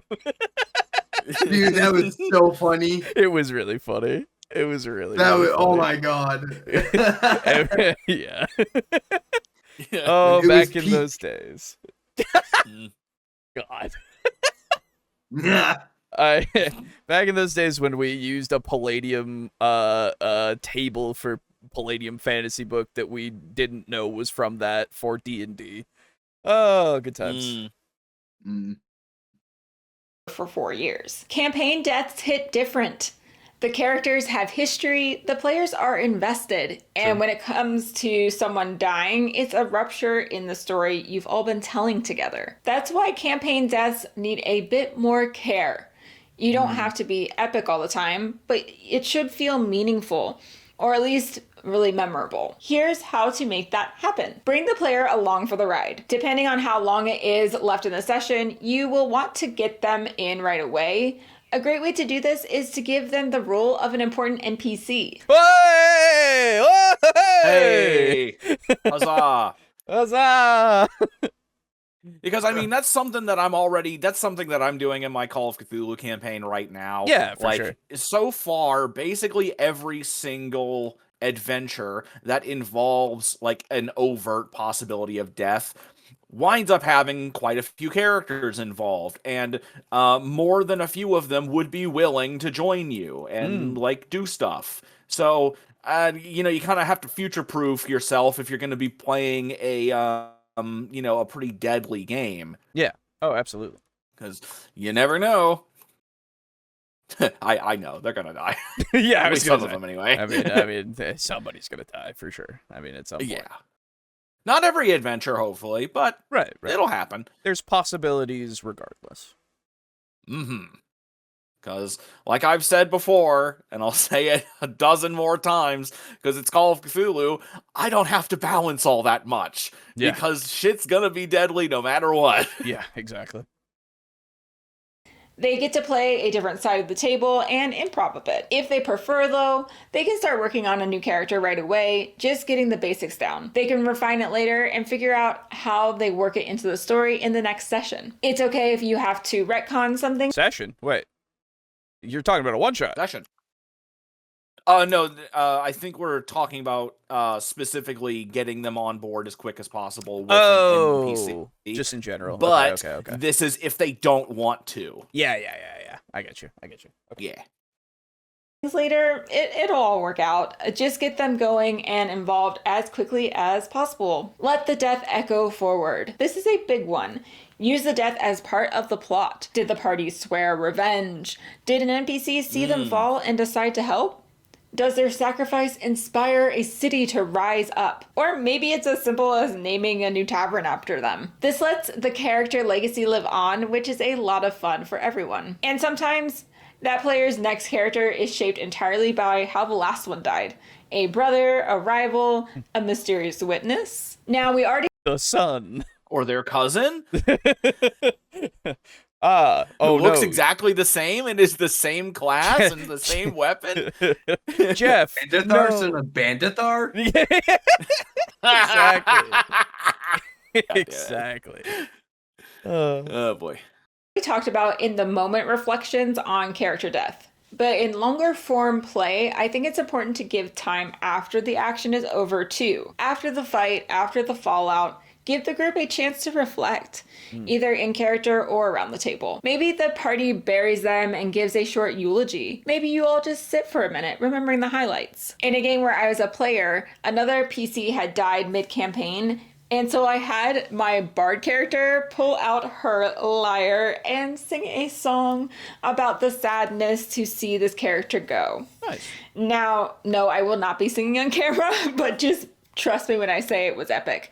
Now, this certainly wasn't polished, but having a little bit of fun like that and creativity helped make the death really memorable. Character death can be messy. It can be emotional, hilarious, frustrating, or all three at once. But when it's handled with care and a little creativity, it becomes one of the most powerful tools in your GM toolkit. The key isn't making it perfect, it's making it honest. Let it surprise you, let it shape the table, and let it become part of the story that you're all building together. It'll be a story you all tell each other again and again, years to come. Thank you so much for watching. Bye. Nice. That's a good video. It's a good video. Yeah, I like that video. Yeah. Yeah. Some interesting takes on death, but like by and large, I would consider it pretty well thought out and dare I say nuanced. I would agree. I would agree. Sending this around. Gotta make this circulation on Reddit real quick. Yes. That's not a dig at your video at all. Obviously, like I think that it would do well. Obviously, I'm just saying. That's yeah. No, I think that was pretty good. I think I don't remember. That's XP Lovecat. Everybody. So Yes, yeah. this is a cool channel and a nice video. Yeah, go check out XP Lovecat for sure.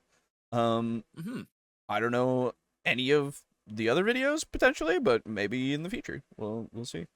So I can't help but notice that you're not taking advantage of my like super sick like jumping in and being like, "Yo, it's Valentine's Day. We're going to talk about fatal anal circumference." I'm so sad I already that talked you're about not that before you jumping got on that. here. Yeah, don't worry. Oh Yeah, man, I missed it. Already covered. Yeah. Was it like it's super useful system? Yeah. Oh, absolutely. So fucking weird. Yeah, it's such a fucking horrible system. Anyway. Yeah. Yeah. So, keeping on the death train, as you do. I have. So this is a newer video, but then I went and said, "Oh, boo, Alejo was way too into it." That's right. Yeah, I was so into it. But yeah, so I was looking through and I saw a Nerdarchy video from 3 years ago that we haven't seen. So I was like, "Oh, okay." Now this one's a bit longer. Look at Nerdarchy in like fucking a year or so, or yeah, longer, it's been a while. Yeah, it's been quite a while actually. But we'll see what Nerdarchy has to say. We'll see if there's anything more to really discuss from them, because it's I think it's interesting to see the perspective of somebody who's a newer channel, and then you have somebody who's a dedicated channel that's been going on for fucking ages at this point, you know. So we'll see if there's some things that might crisscross, or anything that's maybe not been thought. But yeah, we might not make it through the whole video, to be fair, if it is just a lot of the same stuff, but we'll see. Yeah. That I see is that you care about. Oh, sorry, I never even said. This is RPG discussion, D&D character death, and Nerdarchist Dave sucks at TTRPGs. Huh? All right. Okay, then. Here we go. The story, and you care about the action, but you like to keep things moving. Whereas, like, for me, I am far more reserved and like, all right, what do I have to do to preserve? Where yours like, all right, what do I have to do to be fun? Okay. 3 years ago, and I don't assume know. that's your hook. That he's talking to him about how he usually runs things. So okay. Yeah. I don't know. I'm Nerdarchist Ted. I'm Nerdarchist Dave. Welcome to Nerdarchy. For nerds, by nerds. All right, looks like we got another video today, and what are we talking about? So today we're doing an RPG discussion video, and it's Dave. Nerdicus Dave sucks at RPGs. So why do you think you suck at TTRPGs? All right, so really what we're talking about is character death today. And I've recently had another character die. And I was like, oh, that might be a cool topic to talk about, character deaths and decisions we make that lead up to those deaths. And I was like, yo, Ted, what was the last character to die? Well, like 5 years ago. During a one-shot. And like Ted's characters just don't die. I'm like, oh, maybe I just suck at this game. So we are totally throwing Dave under the bus here. We're going to talk about character death and, you know, some of the character stories and decisions that are in there. You know, for me, like, we were in a one-shot. I was playing a sorcerer, and we were at the final encounter, and, you know, so we'd already taken some damage. We won. The thing blows up and does enough damage to just outright kill my character. Not death saving throws, but it took me to, like, my hit points and damage threshold. So it's like, all right, you're just straight up dead. And I'm like, dude, that Just sucks. splat. But it was a Halloween game. We were literally playing on Halloween. So it was... I also got to kill another fan. And he, Well, their character. The fan was fine. he killed a character. Let's not start some, you know, craze, you know, murder hunt on Dave. Dave's never killed anyone as far as I'm aware. So it's okay to kill characters in the game, just not your players. Indeed. In life. So no matter what they do and how much they In annoy you. Minecraft. But yeah. You're right. Yeah, exactly. See, that's the only way it's okay. No, you know, it is a part of the game. Or And actually, also- would it be more appropriate to say in Hytale now? Yeah, Hytale kind of blew up, didn't it? I've seen a lot of Yeah, people it's like playing it. 2.8 million players or some shit. It's Really? crazy. Wow. I okay. really wish it was on Steam because I want to try it. Yeah, I think it's its own launcher thing, like Minecraft is Yeah. basically. So Not a huge fan of that, but I do really want to try it. 'Cause it looks yeah. really good. part of me is like, yeah, I could go for that, but the other part of me is like, how long will I play that game? You know, Yeah, exactly. like sometimes I go back to Minecraft here and there, and I'm like, Mhm. it's you know, Yeah, for Minecraft. me, Minecraft, I can't play Minecraft without it being modded. Just period. Yeah, that's fair. Because fair. it's just nothing to me when it's not modded. Sure, yeah. Well, wait, it's not okay to kill the player? I'll be right back. Yeah.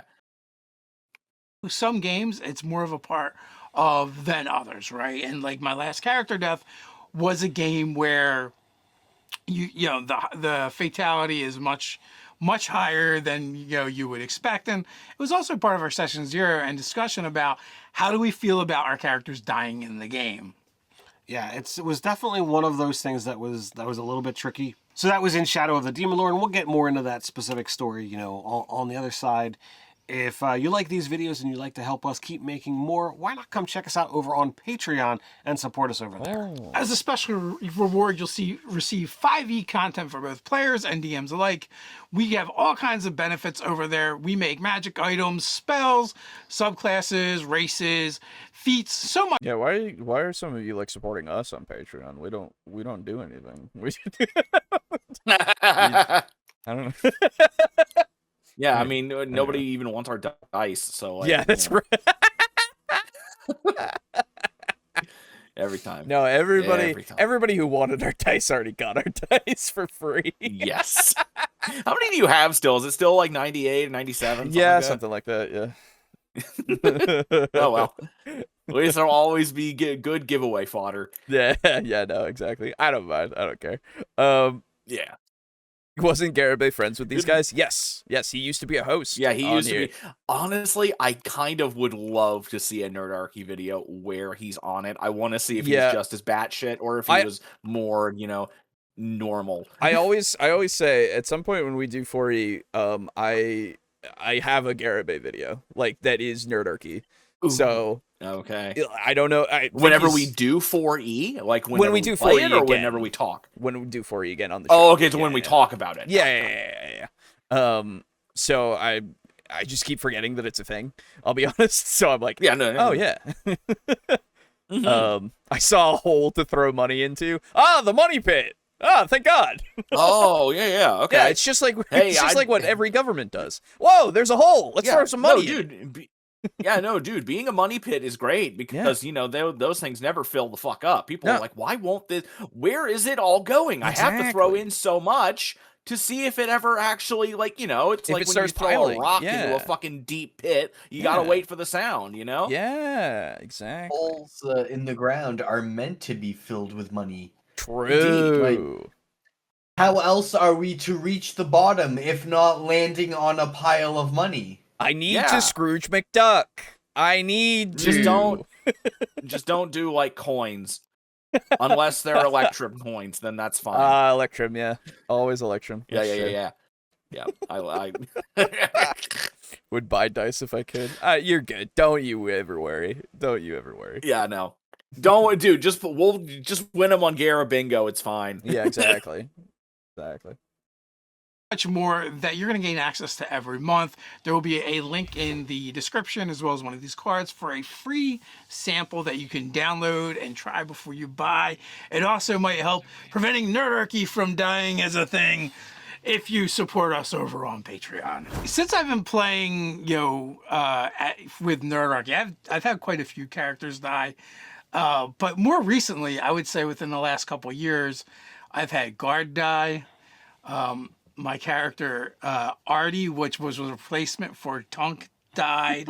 Now, Artie, got better, but technically he died. Okay. Also, even before that, Tony Two Tusks was the death that I had. And I feel like there's probably some others as well that I'm not even remembering. Well, when you're a part of a lot of different games that are, a little bit more gritty, a little bit more brutal, those things are kind of there. Yeah. And if you're talking about one shots are even more like, doesn't really matter what the outcome is. I will say all those characters are 5e D&D characters, and there were campaigns. Well, not Guard. Except for Guard, right? Except for Guard. And even, also Worm was another character. The whole party got TPK'd, and Worm was another one that faded to black on. I had a Vast Grim character that faded to black on, where it's like, hey, did they die? Did they not die? It was kind of iffy, but it didn't actually happen in the game. But the very last one was Guard, and that happened in Shadow of the Demon Lord. Yeah, and this one, the DM kind of went into, at the very start of the combat, a very narrative element, and I've tried to pay a little bit more attention, and since I'm new to Shadow of the Demon Lord, it was a scenario of is he just really narrating a descriptive, or is he trying to sell this is a foe that is beyond you? And I literally called that out to the players. I'm not going to ask the DM, but I'm throwing that out there to them. Now, in Shadow of the Demon Lord, as I said, it's a very gritty game. We had a ghoul that was on our side. That's literally a race or an ancestry that you can play. And then Dave was a robot person, Clockwork. I forget exactly what. Yeah, they're Clockworks. So those were the two. Okay, so I just want to say, I hate that it's just from I appreciate now that we are getting some context to some of the story, right? At least for one character, because the other for a while there they were just kind of listing, well, I've died with this one, this one, this one. It's okay, cool, but I don't know anything about this, I guess. So I don't know. I'm not they're getting to it. And that's fair enough. I get that. They can take as much time as they want, but there's nothing that we can really talk about just yet. So I don't want to just sit here and watch this without at least saying I want to talk about something. So if we could get to it, that'd be cool. That would be wonderful. Yeah, because let's talk about death. Proceeds to talk about deaths. Yeah. You know what I mean? And we're finally getting to okay, this system is pretty deadly, and you've got all these stuff. So we're finally getting some meat, and it's okay, all right, here we go. Yeah. Characters that wound up meeting a gruesome end. Yeah, the trigger warning for blood and gore and stuff, but not so much with the Clockwork, but with the ghoul, the werepossum, which that was our overwhelming foe, the werepossum. They'd been traveling with us for several days. We actually rescued this person that was kind of living in a shack in the woods, and they seemed mentally not right, and we kind of wanted to help them. But they'd been with us for several days, and we were trying to help them. Well, night falls, the moon comes out, the werepossum changes, jumps off the cart he was riding in, and rips out the jugular to the ghoul character. Yeah, it was brutal. It was like literally just enough to put him down, and it was like, all right, that's it. And oh my, holy crap! Like that was our tank. Like that was the dude who was like supposed to keep us alive. Well, one of the tanks. Guard is pretty tanky too. True. And All I right. actually soaked the first round of damage without too much trouble. But I had a plan. Like I wasn't trying to fight the monster and defeat it that way. I had an unbreakable rope. You had an unbreakable rope that you were going to try and tie up this werepossum. Yeah, I wanted to lasso it and then throw the rope over a tree branch and hang it from a tree. So instead, you threw the rope at his chest and it just kind of hit the ground. Yeah. But it was a scenario where, like, when it just utterly murdered James's character, I'm like, oh crap. So like, most of us are like trying to back off slowly, like, all right, maybe it'll just deal with him and we can all kind of flee. We've already had a mentality of This is things taking a are while. bad. Yeah. This is an intro. Yeah. Yeah, And like, oh to be my fair, God. this is how they do things. They go through their story and stuff. And if it was just if we weren't doing the show and I was just watching this, like, yeah, okay, Yeah, it'd be completely fine. Yeah, I'm just gonna skip ahead a bit. See if we get something. Yeah, so like, what is the title of the video? D&D character death and Nerd Arcus Dave sucks at TTRPGs, and they introed it by saying that we're talking about characters dying. So Yeah. we're getting to it. Maybe We are hopefully getting to something here. I'm skipping ahead to 10:57. So here we go. Are these podcast clips or something? No, this is just how they do their videos, which there's nothing wrong with it. It's just for our format, it doesn't mesh well. Yeah, for we just that. kind of need to get to a point. We Yeah. need some meat to actually discuss. I would like to talk about. Yes, yeah. Those. That being said, the character had a magic sword that hates him, and like every time you use it, it was a sweet sword. But every time you use it, you have to roll a d6. If you roll one survived, and I would have played that character much differently had we kept like, well, I guess it's you then. And it's like, here, try this snuff before going into battle. It was berserker snuff. Made my character go berserk and get a bunch of attacks, but also put my character right where they did not want to go. So, but eventually, like, that character still survived, and I would have played that character much differently had we kept playing with them. Like, that character would always be like, okay, I'm going to try and stay back and only be in the fight when I think I'm not really in danger. So the mindset is important to you. So when you create the character, you're like, all right, this is the kind of person this is. So let's react the way that they would. And is that Yeah, that's definitely it. Like Tony Tutusk's death was, and also like so Jacob from XP Level 3 was running that game. Oh. And he runs his mechanics a little bit differently. And it was like we were on this disc that was slowly descending and into lava. And I was like, oh well, we're 10 feet down. I'm a barbarian. I'll run and jump and grab the ledge and get out. Right. Like we had like one of the characters could summon. Okay, so from what I'm gathering, throughout this whole thing is to dive into the mindset of how he has so many characters die. Okay? Yeah. That is the point Seems of to this. be. Yeah, the video is, hey guys, I am experienced in death. I have had it happen to me many a time. Yes. Full stop. Yes, and the juxtaposition here between Dave and Ted is that Dave is more willing to take risks, it seems, right? While Ted plays things a lot more safely, which is fair enough, and that will make it so that you have a lot less deaths, right? Now, what I would like to talk about, I suppose, because of that, is that mentality. Do you find it that you, because of the characters that you make, or maybe the system that you're playing, do you find that easier to kind of put yourself in the mindset of, like, taking those kinds of risks and making your characters that you've create potentially be in danger for far more often?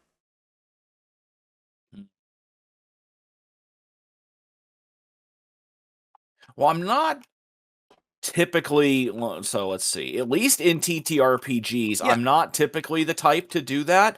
You and I are very similar in how we tend to approach situations in games like this, where if I'm playing a shooter and I have the option, I like to be a sniper. Yes. Yep. I like being that observer who can make those kind of like a priority target type thing. Yes. Like where I aim for the commander and try to, assist the team. I've never really been that kind of person who likes to just rush in and do that kind of, rush in and just like fight at the front lines. It's just not really ever been my style. Yeah.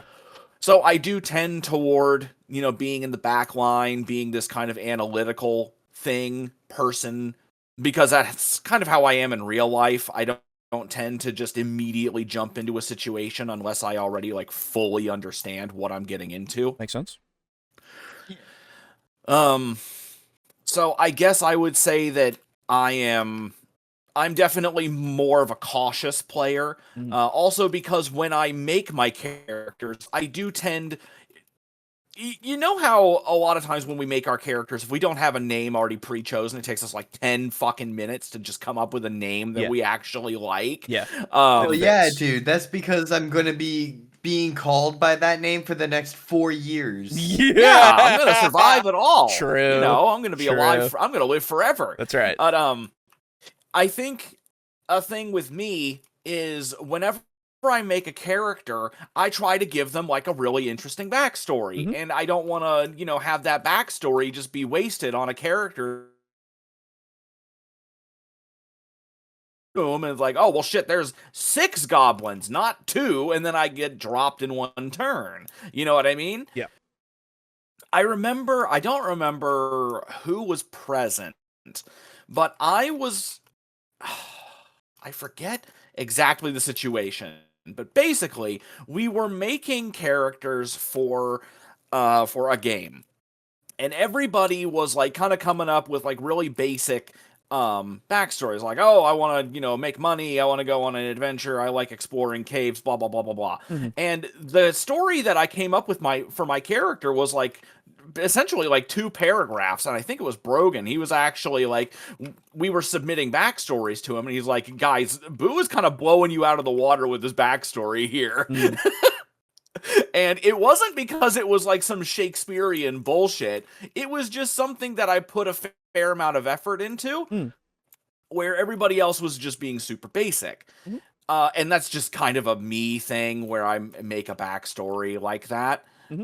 It's not usually like a novel or anything, but it's something to actually give the DM something to work with.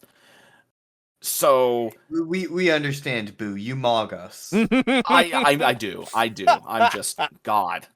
God damn it. Yeah. But yeah, so as a result of that, I tend toward caution and trying to keep my character alive. Right.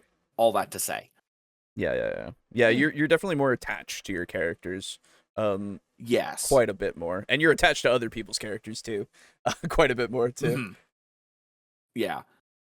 Like if I have the option of killing somebody versus retiring somebody, and I mean that as both a player and as a DM, I really want to retire someone more because I just prefer keeping the character around because they may not be present, but they exist. Yeah, sure. I get that. They are still around, and stories can still be told with them, unless it is something where it's like, okay, this character is going to die. The player's fine with it. I'm okay with it, and How about you, Aiden? Yeah, I was gonna say. What's up? What are your how are thoughts you on... in terms of? Are you a rush in and die, or are you a So like I like perception, as you all know, and spot and listen. Because I also enjoy only going into a situation if I know what's already in there. I also want to be able to know, like, be the first to know when something like is approaching us. right? Mm-hmm. However, recently though, I've been playing a lot more like frontliner characters, like paladin types. Mm-hmm. I have a campaign planned. Well, it's gonna be like a few shot, I guess. Mm-hmm. I Okay. like that. Yeah, few shot. Uh, Yes.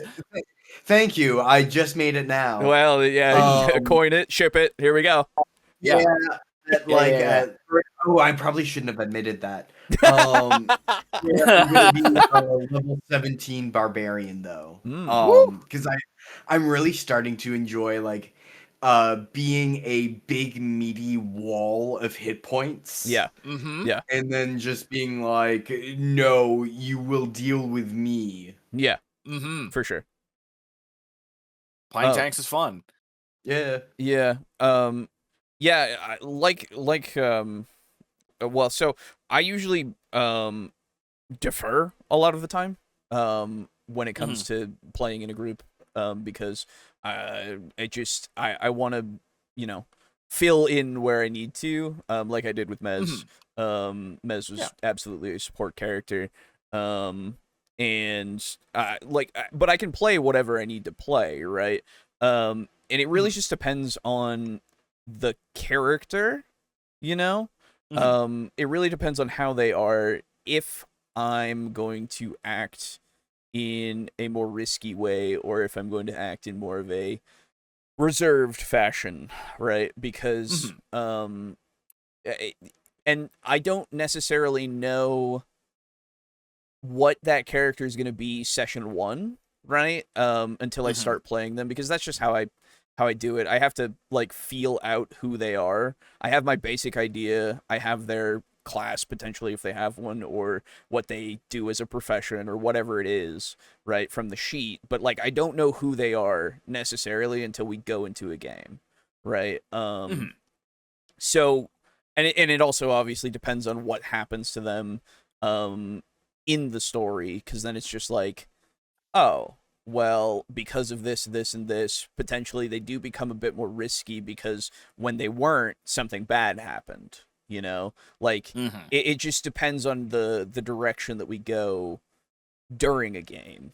And, they have their core ideals that you kind of find as I can continue to play, but you deviate from them to a degree, potentially, right? So I guess it really depends on a few different factors for me, of just like what is the role that I'm filling and what is the character and what has happened to them, right?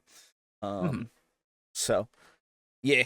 No, And effectively, you can go either way. yeah, I can go whatever way. And but at the same time, when it comes to deaths and stuff, I'm always willing to die. Yes. says the admitted Omega coward. Yes, absolutely. Certified Yes. coward. Abso-fucking-lutely. Every step Certified of the way. intelligent. Self-identified. Self-identified, certifiably cowardly. Yes. Understandable. But like in Carry games, on. in games like this, I'm absolutely fine with my character dying, unless, like I was telling the story before, I mean, I was miffed by my character kind of dying just because he was left in the gutter. Basically. And it's just like, yeah, but even so, after that, I saw the greater purpose of it that kind of affected the table and like the characters, and I went, okay, well, at least it's done something, and that's good. And usually even if it doesn't do something, I square it away, because it's like, well, that's just how the story ends. And like, yeah, it might not be fulfilling for some people, but like for me, that's just the character and how it happened, because it doesn't bother me, because it's just like I can just do another one and I'll put myself into it again. I'm willing to just go back in and fucking die again. Go fucking do it again. I'll do it again. It's the Goofy. Yeah. So yeah. I don't mean, it's just, for me, it just seems like I'm never hindered by the fact that my character could die, I suppose. and I'm totally willing to play into it if it fits the scene super well, you know. Mhm.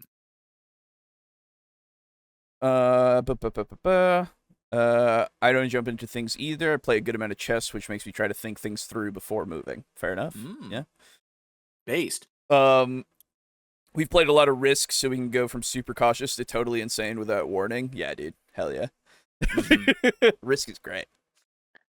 Yes. I make people angry when I play Risk because I just kind of play. Well, do you go for fucking Australia and like South No. America and shit? No, I just play. Oh, fair enough. Yeah, we just do the start. Usually it's just the start of you get, dealt wherever you're going. You don't pick because that's how Risk is played. Oh, I see. I you know? see. Yeah. That's the rules. Yeah. I think the issue with Risk is just the fact that it's one of those long games, so you're losing for hours, Yeah. Well, the last time I played it with people, they got mad at me because I was just calm. Oh, I see. Like, every time I was going against them, I was just How dare like, you be stoic? I'm fucking pissed. I mean, yeah, they were losing every time, and I was just like, and then I'm going to go for here, and then we just continue I see. on. And they were just like, I hate this. And I'm like, I'm sorry, I'm just playing the game.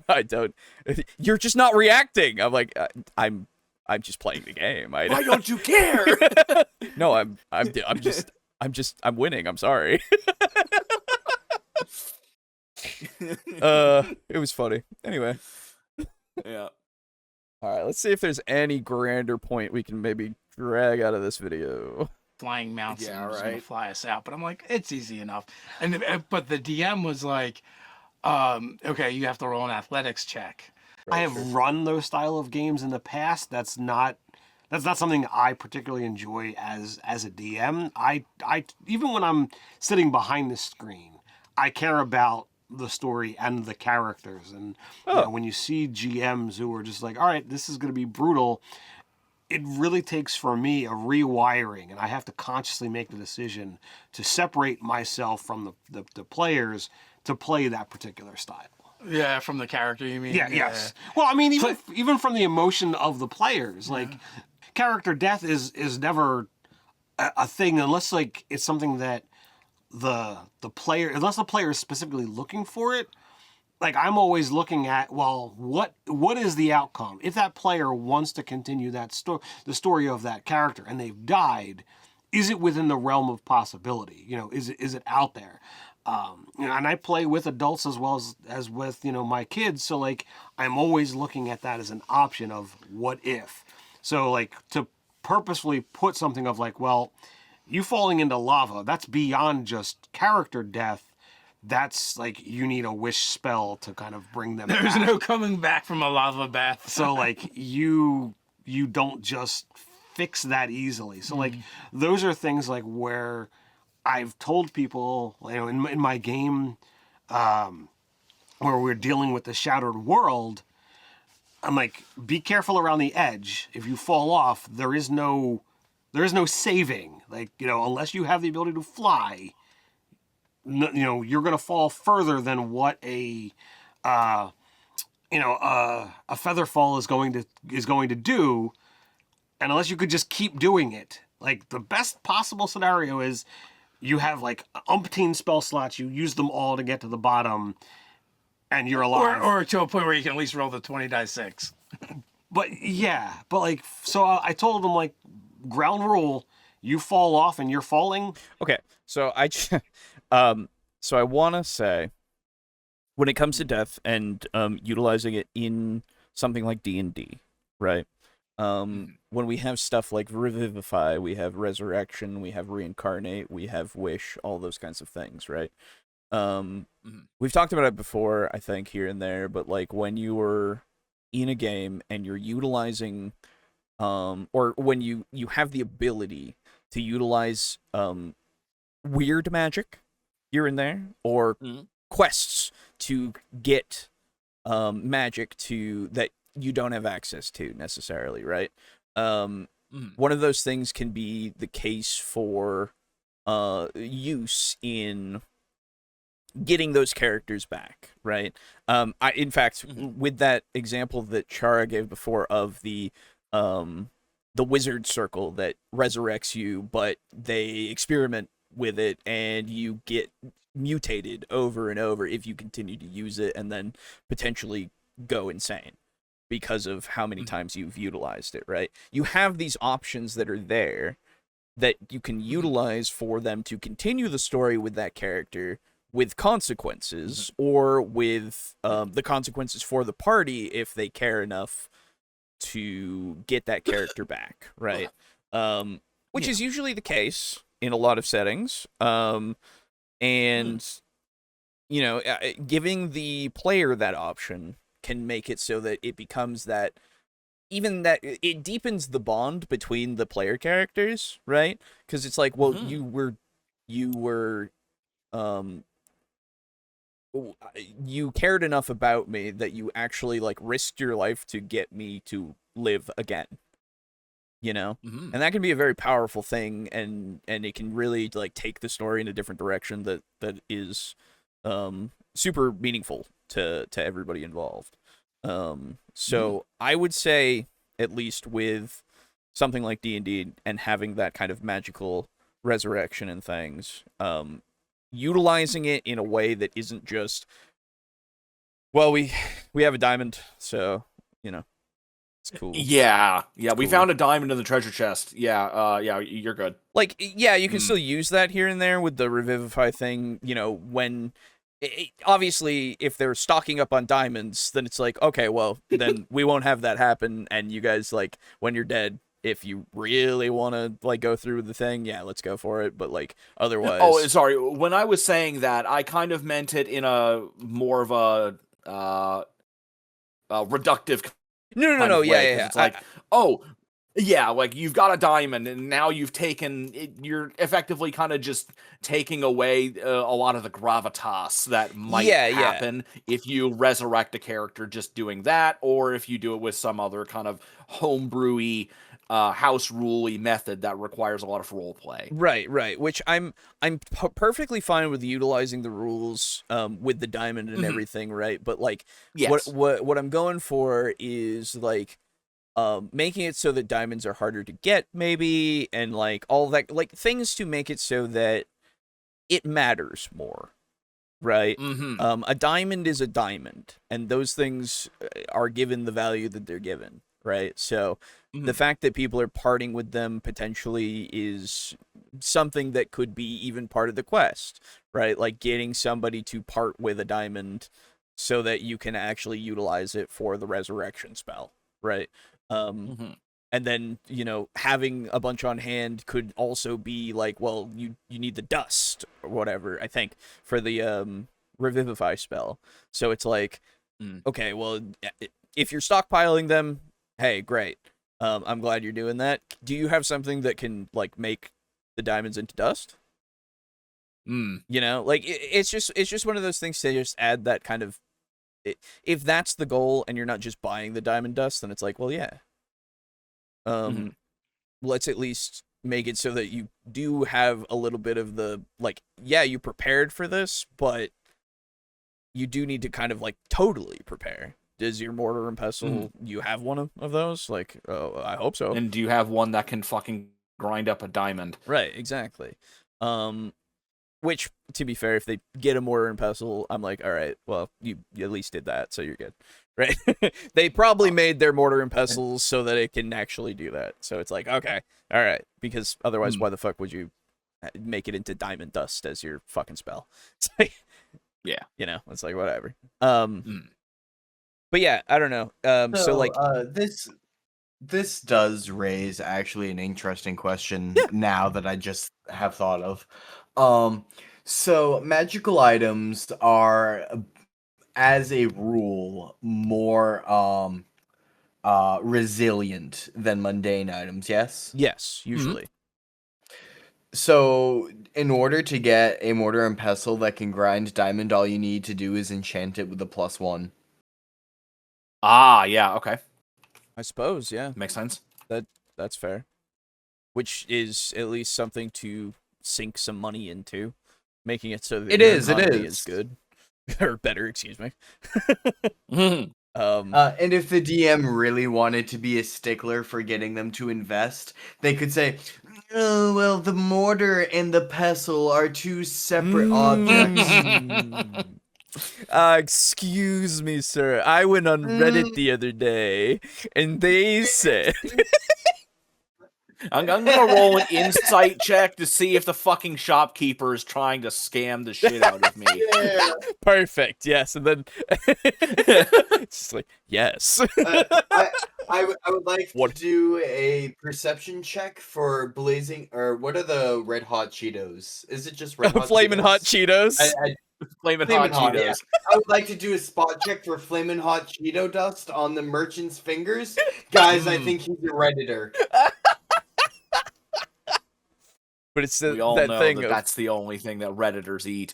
that's right. But the shopkeep is definitely scamming you. But what are you gonna do about that? He's not gonna sell you it otherwise. Yeah, right? So good job, you figured it out, idiot. Yeah, wow. Now you cope, seethe, and mauled. Hope season mauled, wow, exactly. figured. Yeah, wow, you figured out this loaf of bread wasn't worth $15. Good for you. I say as I'm pocketing my change. Yeah, exactly. I'm sorry, did you want Electrum back? Oh. I can give. Oh, I'm sorry. I can return it, but only in Electrum. Yeah, He was like, exactly. fucking spit in his face. I'd rather die. Electrum or store credit? Oh, God. Oh, it's great. What's worse? So funny. God.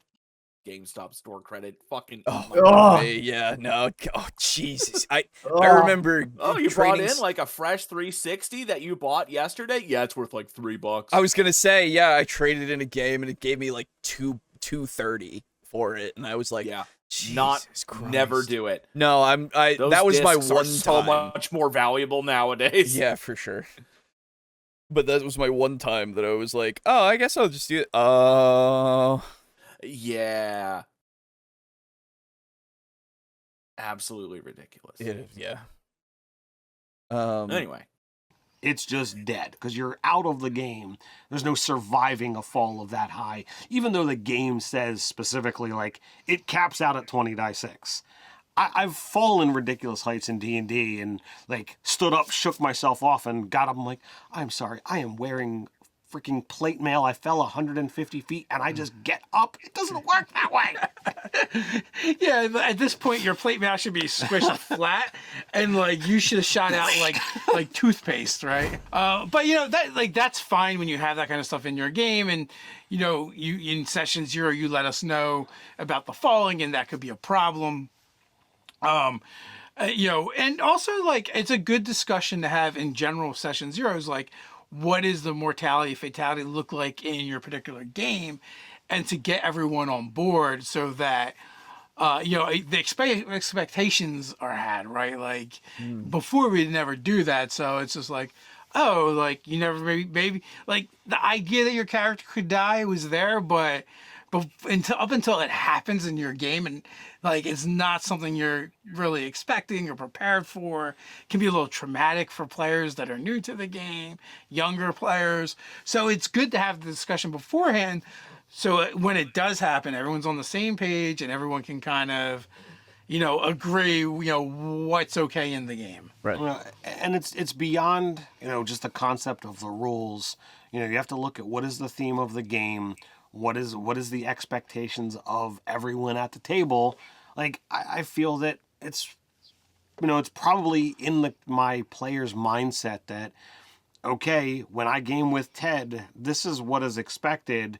I can do crazy stuff and my character's not going to die or perma-die unless I really want it, you know, like that's a safety barrier and allows for more crazy things to happen. I don't know.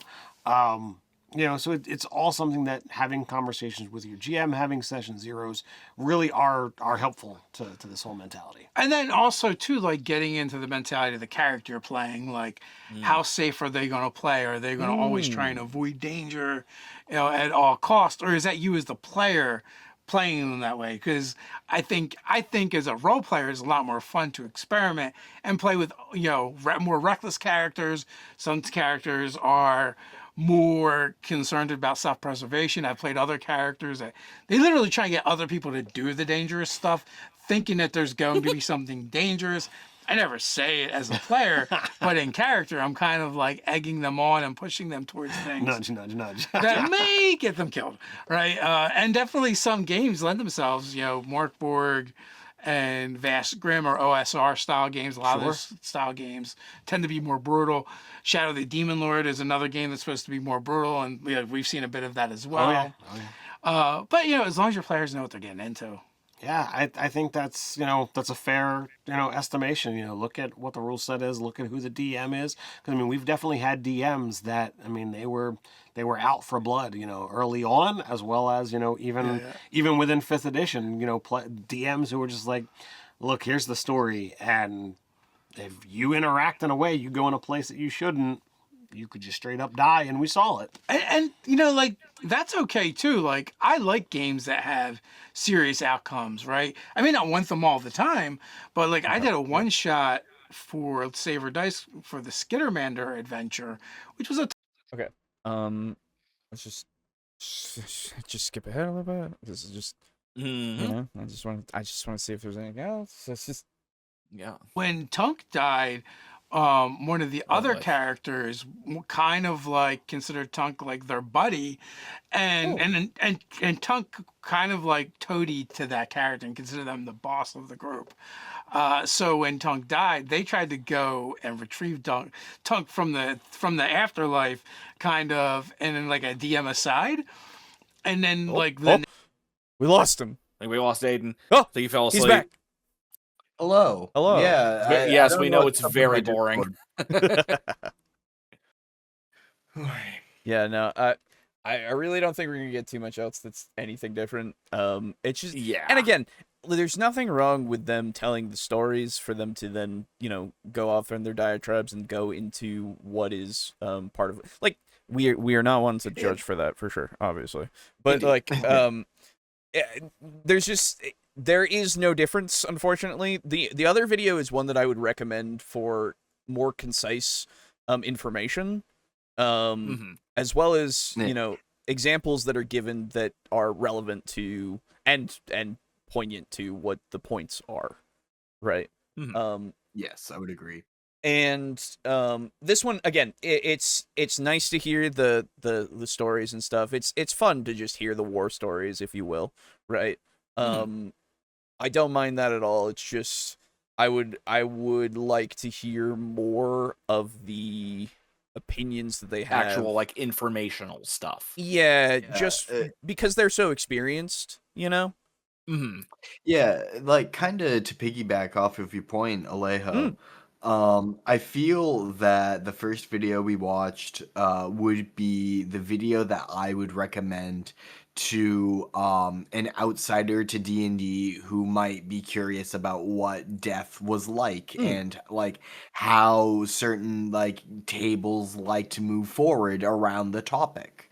And for the Nerdarchy video, while I do understand that it does feel like with every death that you experience in D&D, that's another lesson for you, right? Right. And I understand the feeling of when your veterans just say, oh, yes, here are all the lessons I've learned, and how that can, be conflated with, here's all the deaths I've had. Yeah. And, I do feel the Nerdarchy video would have benefited from some better scripting. Yeah, just cutting here and there, because you can see that they did cut here and there, right? So I just it's just that the Nerdarchy videos always feel a lot more podcasty rather than focusing hard on a subject. It really depends on their matter. length, I suppose, because this one's a nearly, what is this, 24 This one's 24 minutes. Yeah, 24 minutes, which is usually it's kind of double kind of the length of a lot of their videos. They usually go 15 minutes, maybe 10 minutes, because they have something to say, and then they have their stuff that they go for their references of things that they've done, as well as just experience, right? And that's kind of what I was hoping for more so, I guess.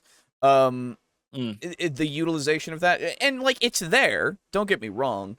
It's just that it's kind of buried. It's bogged down by the fact that they do have so much to more so reference and explain, rather than going into like maybe one or two things, you know. Because like like I said, I just from looking in and just going through it, it's just like, okay, the summarization here is Dave is more reckless when he's playing characters, than Ted would be, and it's like, cool, all right, that's cool, that's good to know, and I'm glad they also went into like, oh yeah, the character might be the thing, like they went into the points that we've made, right? It just took a lot longer to get there, right? And it did feel like it took a lot longer, unfortunately. Which is the thing. Especially when you're coming off of a video that's very focused. Very concise, you know? Yeah, absolutely. Yeah. I think it's the better video of the two, unfortunately.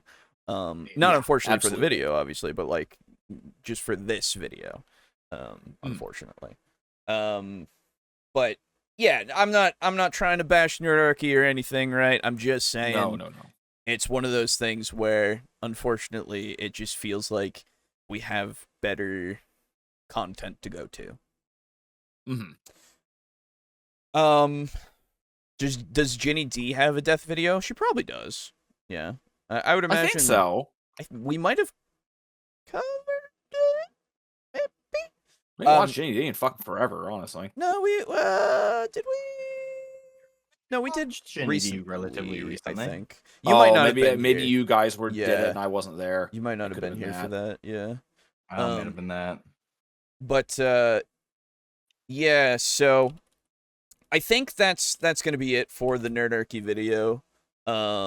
Because it's just, again, it's a lot more of just the stuff that we've already gone over, and unfortunately, it's not like it's got anything new that is enhanced by their experience, unfortunately, right? But I would highly recommend it. Very meandery. Yeah, and I would highly recommend them if you do want to listen to those stories and stuff. I'll have the link, obviously, so go and watch it on your own time, if you want to, just to get those stories and like get the full context, because we did jump around, just trying to see if we could find anything to really dig into, but more so made our own points to have some discussion. But yeah, those are the videos. Those are the videos for tonight. Okay. All right. Yeah, I don't have another death video. Kind of was hoping that one would give us a bit more, but I don't think it was worthless. Obviously, we got a few things here and there. But yeah. So I guess any other thoughts about character deaths that you guys have?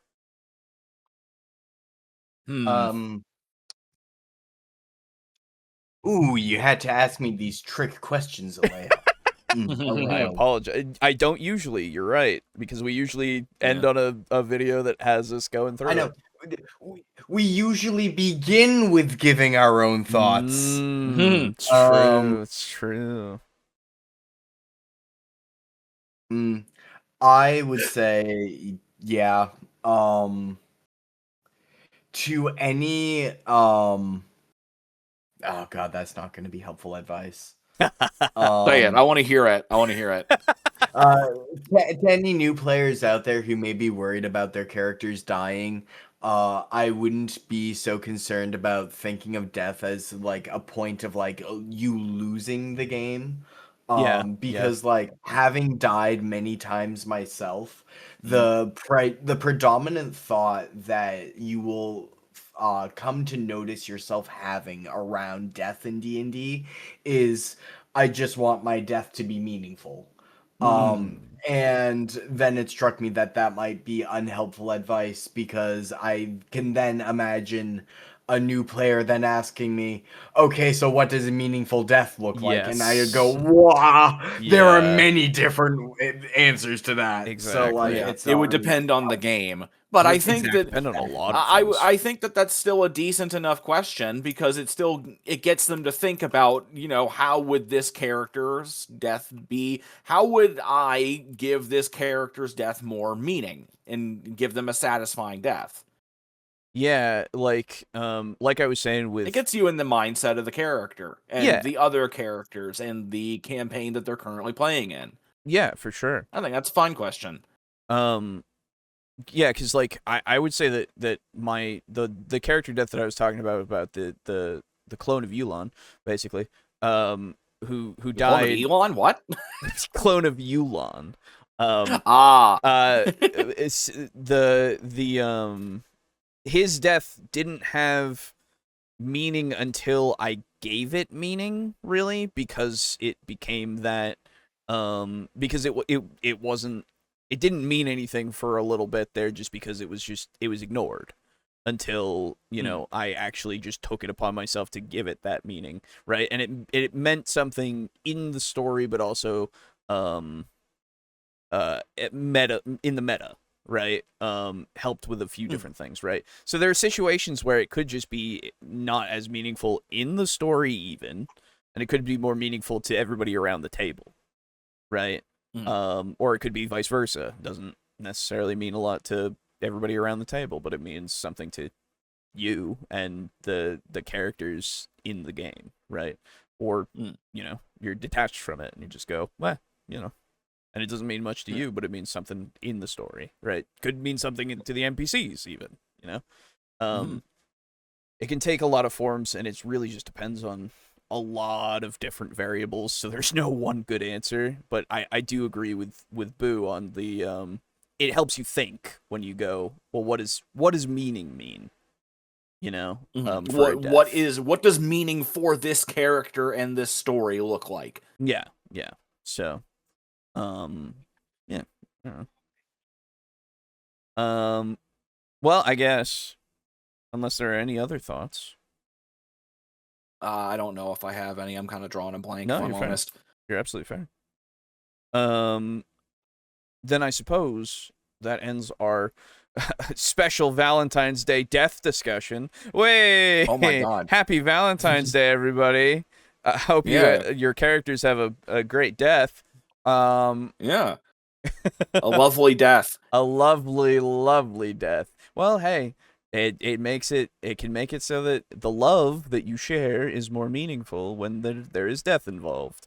When they're dead, yeah. Well, but yeah. So I suppose I will give the invitation to my lovely co-hosts. If you wish to fuck off and leave. If you wish to fuck off and leave, you can fuck off and leave right now. I'm gonna fuck off and leave. I'm hungry. All right, fair enough. My hands are tied, I suppose. I shall indeed fuck off and leave. Alejo's made his will very clear, I suppose. Especially with the wording that he used. My God. Right. I know. Invite you to leave. I think I'm being kicked out. Yeah. Alejo, before I do fuck off and leave. Right. I will fuck off and leave right now. Goodbye. Goodbye. I'm off Monday, Tuesday, and Wednesday. Holy shit. If you want to play more Abiotic Factor or Mech Warrior. Okay. It's up to you. Okay, cool. I will, so probably not Monday because we're going to be doing Vampire on Sunday because that's going to take a chunk out of my sleep. I'll probably not, especially because now we're starting it later. Yeah. So, probably not then, but maybe Tuesday then for soonest. Okay. Yeah, that's fine. Okay, cool. All right. Well, I'm gonna fuck off and leave. All right. So goodbye. Bye. Bye. All right, everybody. Oh, I didn't see that, Chara. I'm sorry. Speaking of burial goods, does anyone play out their party member's funeral / burial? That is a good question. I've never done that, actually. I've never done that. Death is also a really good band. That is true. Anyway, I'm gonna read comments, and then I'm gonna fuck off and leave. Okay, so let me get to comments. We have a few comments. Since we were away for a while. So, first off, FMD Full Metal Dragon says, oh, there we go. This was on 241. This was too many TTRPGs. The answer to this question is both yes and no. Yes, there are too many bad RPGs, and no, there are not enough good RPGs. And oftentimes, the ones that become popular, like Dagger Flop, are popular for the wrong reasons while being badly designed games, and good RPGs will get overlooked as a result. As for Lovecraft, it takes a very cracked mind to create a cracked cosmic horror universe. True. So, this is the thing with bad RPGs. Honestly, I don't know of too many bad RPGs.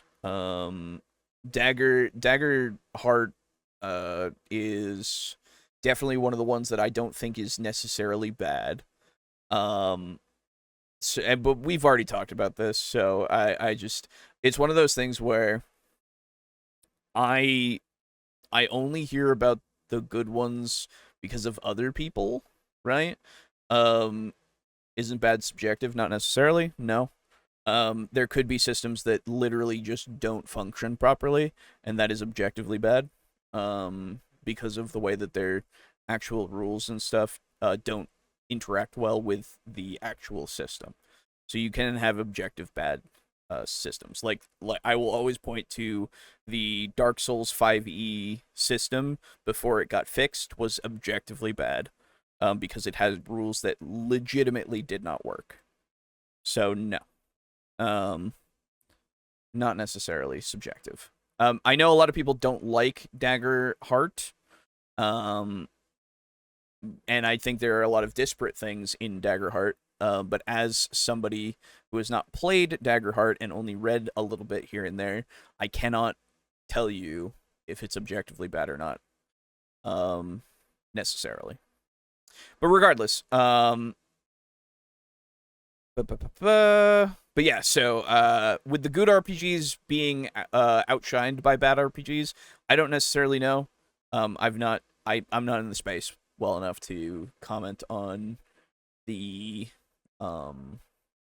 because stuff like Mothership and like Shadow Dark and all those kinds of things that were newer seem to be very, very very much spoken about. And I don't know, I guess, if anything really suffered because, or they suffered because of like Daggerheart or anything. I would have to see dates. I would have to see a lot of information that I don't know. Because I don't go on Twitter or anything like that, right? Like, I just don't know. Not sure I agree with Full Metal on this. I mean, it's fine if you don't agree. I don't agree necessarily. But then again, I don't have enough information to agree or disagree hard disagree or agree. Anyway, Unit Rico on last episode says that I didn't want to make this video bit made me think of the animated Horus Heresy trailer, and now I want to make a meme when I get home. I have seen the meme in the Discord. I liked it. Totally with you on the ludonarrative dissonance and verisimilitude spelling thing. Anytime I hear anyone mention non-Euclidean geometry in a YouTube video, I can smell their farts through my screen. Yeah, this is the thing that I just hear those words way too much, and I'm just like, dude, it's fine. Just, you don't have to do this. Okay? There are certain times where I'm okay with it. It depends on the person, I guess, and it depends on the video, right? Anyway. I'm guessing the weird audio thing that dev clip is done purposely to avoid some automatic copyright strike. Whether it's warranted, I don't know, but I've seen it used before. That seems stupid to me, considering it's used for fair use purposes in their video. And I get that, people don't want copyright strikes and stuff, but it is something that I don't know. They shouldn't have to do that, I guess. If the dev was going to copyright strike that video about Daggerheart, then I would just be like, dude, that's fucked up. Don't do that. Anyway, while I agree with the way money works sucks While I agree the way money works sucks in the game, in the way it's described, I do disagree with the reason why. The size of chests or specific coins is irrelevant as long as it's consistent in the world, it works fine. You could say the same about the system in Conan you guys talked about. Different people have different sized arms, so you're left with the same scaling issue, but it doesn't matter because it works in the fiction as body parts were used as measurements in markets of history. In history, excuse me. The problem, at least in my mind, is that the writers seemingly tried to create a don't sweat the numbers system, like the ones you described for Delta Green, but then still put hard numbers and conversions in the game, since you're just left with a traditional system, so you're just left with the traditional system, just served with the confusing abstraction sauce poured on top. That's fair. I agree. Yeah, it's not necessarily about the whole, like, arms thing and all that, right? Yeah, that's a much better way to go for it. With the fact that it's still just the traditional system with just this weird abstraction that you have to kind of figure out. It's annoying. Oh, what the fuck? Oh, what the fuck? There we go. And it also said year 7, let's go, lads. Woo! Thank you, Rico. And finally, Timothy. Also looking at Daggerheart. Hello, bros. Still working on lore. Don't really have deep thoughts about Daggerheart. Sounds fine. See you next time. Have a nice day. Yeah, so I would say that ultimately for me, Daggerheart is probably fine for some people and absolutely horrible for other people. Just by a few different things, right? We talked about it in the video. Go and look at that if you want some more in-depth thoughts on it. In fact, we worked through a few of our opinions in that video with the fact of it being used in certain ways, right? So, like their initiative system being weird and not really great for people who are potentially autistic or introverted. Those are the words. My goodness, my brain was having a hard time. It was good to see some of the discourse from Full Metal Dragon on that. It did help shape the opinions. So, but yeah. Anyway, I think personally for me, Daggerheart is fine. Objectively speaking, I would have to look at the entire system, but there are problems for sure. I think. So, non-Euclidean verisimilitude. Thank you, Chara. So cool. God damn it. That being said, that is everything for this episode. Thank you all for joining and watching, if indeed you still are. I'm going to go into the shoutouts and the shilling, so thank you to those of you who are around. Potentially subscribe if you're new, like the video potentially, leave a comment. We like comments. And other than that, let's move right on. So, we have a good old website that you can support us on if you go to the Support Us tab. That is up to you. Here is all the stuff that I'm going to talk about. So, we have a Patreon and a Ko-Fi. Those things are up here. Here we go. There's a Patreon, patreon.com/TableTalk Crew. It's in the description, as well as, my eyes, ko-fi.com, ko-fi.com/TableTalk Crew. You can join there and become a table flipper like these lovely, lovely people for as little as $1 a month, or as much as $15 if you want. And these people, I'm going to give a thank you to. So thank you, big thank you to our tier 4s, that being Steely, Draco Kraken, and Rick, aka Unirico. We appreciate you very, very much. Big thanks. A thank you goes out to Crimson Rose as well at tier 2. Appreciate you. And a thank you to our tier 1 contributor.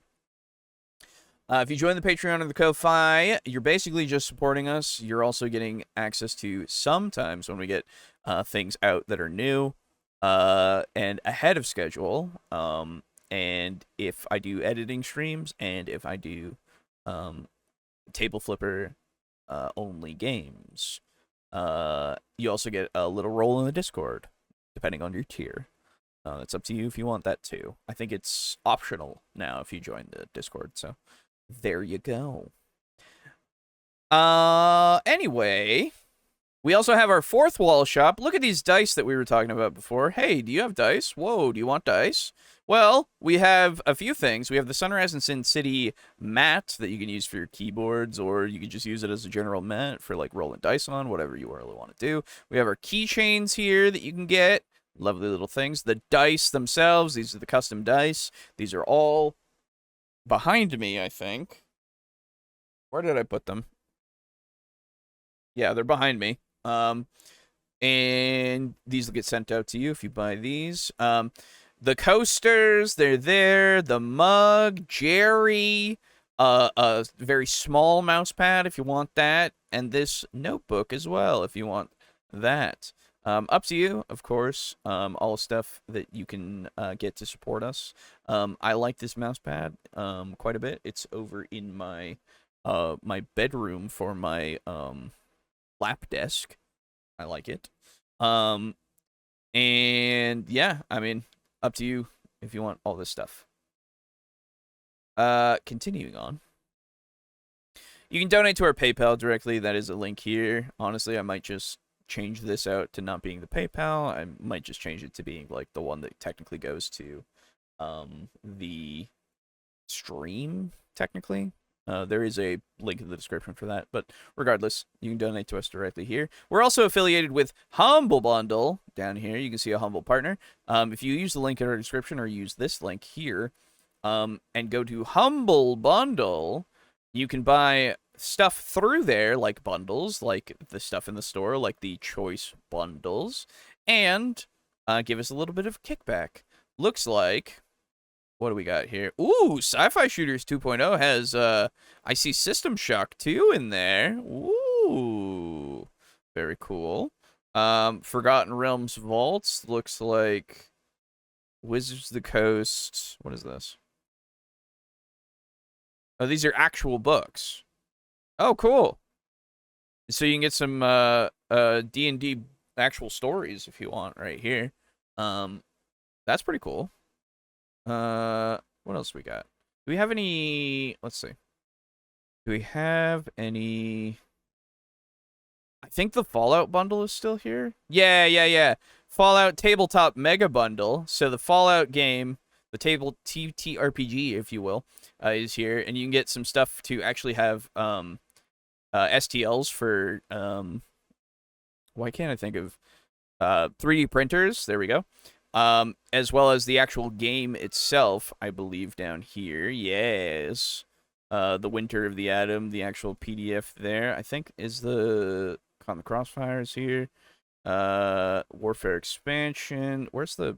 I think the core... Yeah, there we go. There's the core rulebook and everything. So if you want PDFs of all that, as well as STLs, go for it, dude. I think I need this bundle. I think I don't have all this stuff, so... Modifius's Fallout Tabletop RPG is there.